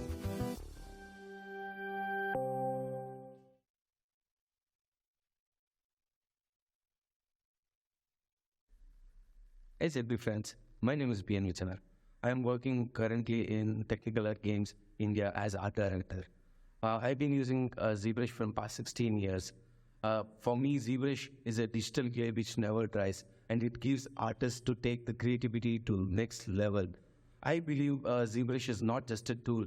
It gives inner peace. It also gives wings to your creativity. It's always helped me to take my sculpt into very next level of sculpting. Today I am here because of ZBrush. ZBrush has helped me to grow as an artist, and it has given me to reach out, different artists, different culture through my artwork. And I would like to thank ZBrush for this wonderful opportunity. Happy ZBrush Summit.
Hey there, I'm Daniel Bell, sculptor and art director at Sideshow Collectibles. For more than 20 years of being a digital artist, ZBrush was always my first choice in terms of modeling and digital sculpting software. Its intuitive tools allow me to sculpt with precision and freedom because I can choose the way I want to approach my projects. From every single sketch to the most intricate creations, every detail, every texture took shape thanks to its incredible power. So basically, ZBrush has been an essential tool to bring my ideas to life in the digital world throughout all these years, all this artistic journey. Well, guys, I wish you a wonderful day and enjoy this ZBrush Summit 2023. See ya.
Hello, ZBrush community. This is David Venemeyer from Hasbro's sculpting team.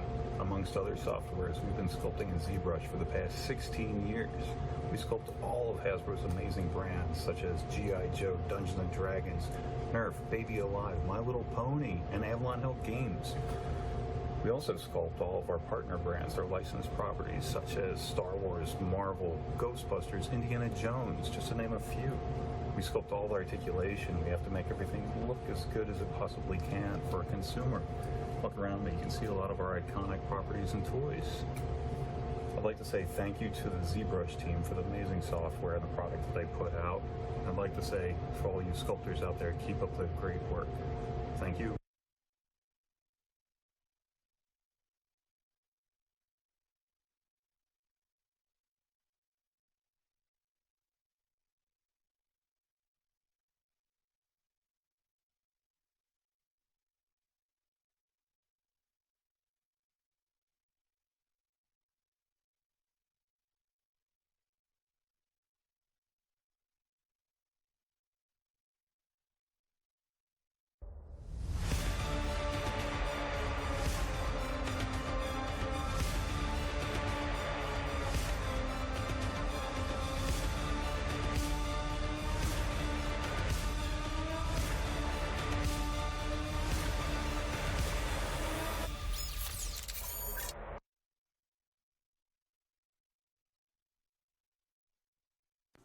everybody, Michael Pavlovich here. I've been using ZBrush since 2004, 2005, about a junior in college, I suppose. And the paradigm shift that happened for me back then was I was letting the software dictate how I created and how I designed. It was basically manipulating components, and where I put my edges and where I moved my verts was dictating what I ended up designing. And watching, way back then, watching someone create, I think it was a deep sea fish out of a sphere, where they weren't worried about where they cut an edge. They were just masking and pulling and creating scales and working on what was visually compelling about their creation process, rather than, again, letting that technical prowess get in the way and determine their design.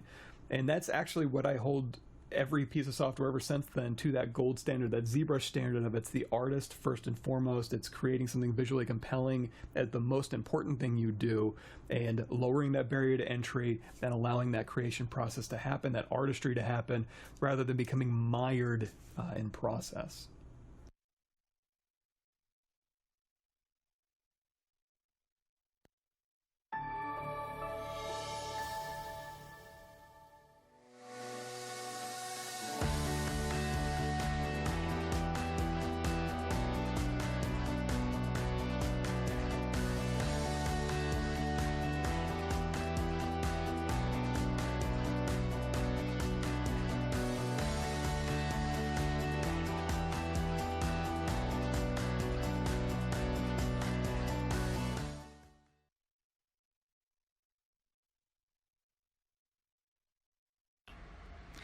Hi ZBrush Summit 2023, I'm Maddie Spencer sharing my ZBrush moment. I first came to ZBrush almost 20 years ago with version 1.5b. I was not a 3D modeler. I came from clay, I came from painting with an airbrush, but I wanted so much to learn how to create creatures and characters in this 3D realm. And what ZBrush did was blow open a new vista of opportunity for creative expression with these tools that behaved like clay or behaved like paint, but on the computer. It gave me a wonderful opportunity and immediately exposed me to the incredible ZBrush community. ZBrush Central was full of artists willing to share tools and tips and information, and it inspired me to make my first tutorial in 2004. I went on to create workshops, do Gnomon workshops, write books, all because I was inspired by the ZBrush community to share the information that I had, and I was so fortunate to learn from others within the community willing to share with me. I think one of the most magnificent parts about ZBrush are its users, the incredible creative forces coming together, making new and amazing things, and sharing them online. I'm really proud to be part of this and have my opportunity to share my ZBrush moment with you. Have a wonderful 2023 Summit. Happy ZBrushing!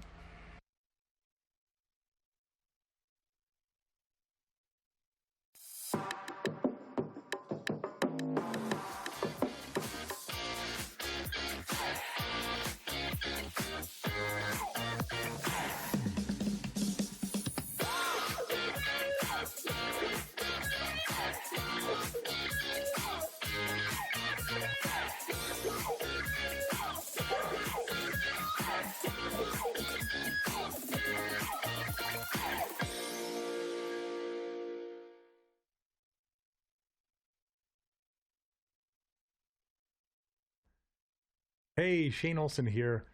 What can I say about ZBrush? Oh my goodness. It's been an absolute pillar in my career. You guys that know me know that is a fact for sure.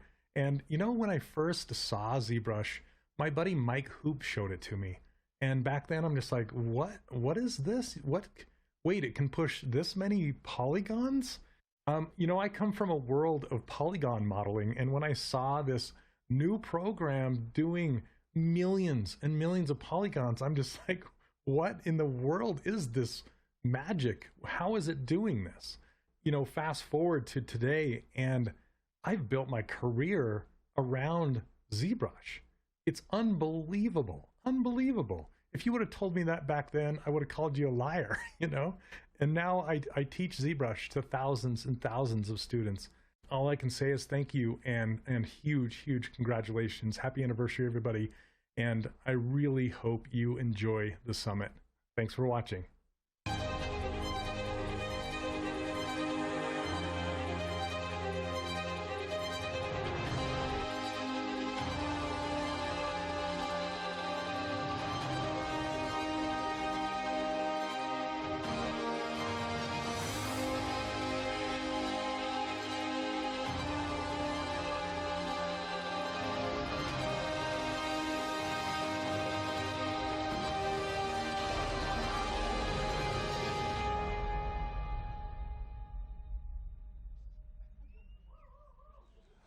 Hey, we're back inside the green screen hangar, inside the Shadow of the Hollywood sign at the Noman School of Visual Effects. I'm Louis Tucci, and I'm here for the 10th anniversary ZBrush Summit. A special, special thing going on here. But first, I'm going to welcome my Canadian compatriot and my fellow ZBrush brother, Paul Gabriel. Put your hands together, make some noise.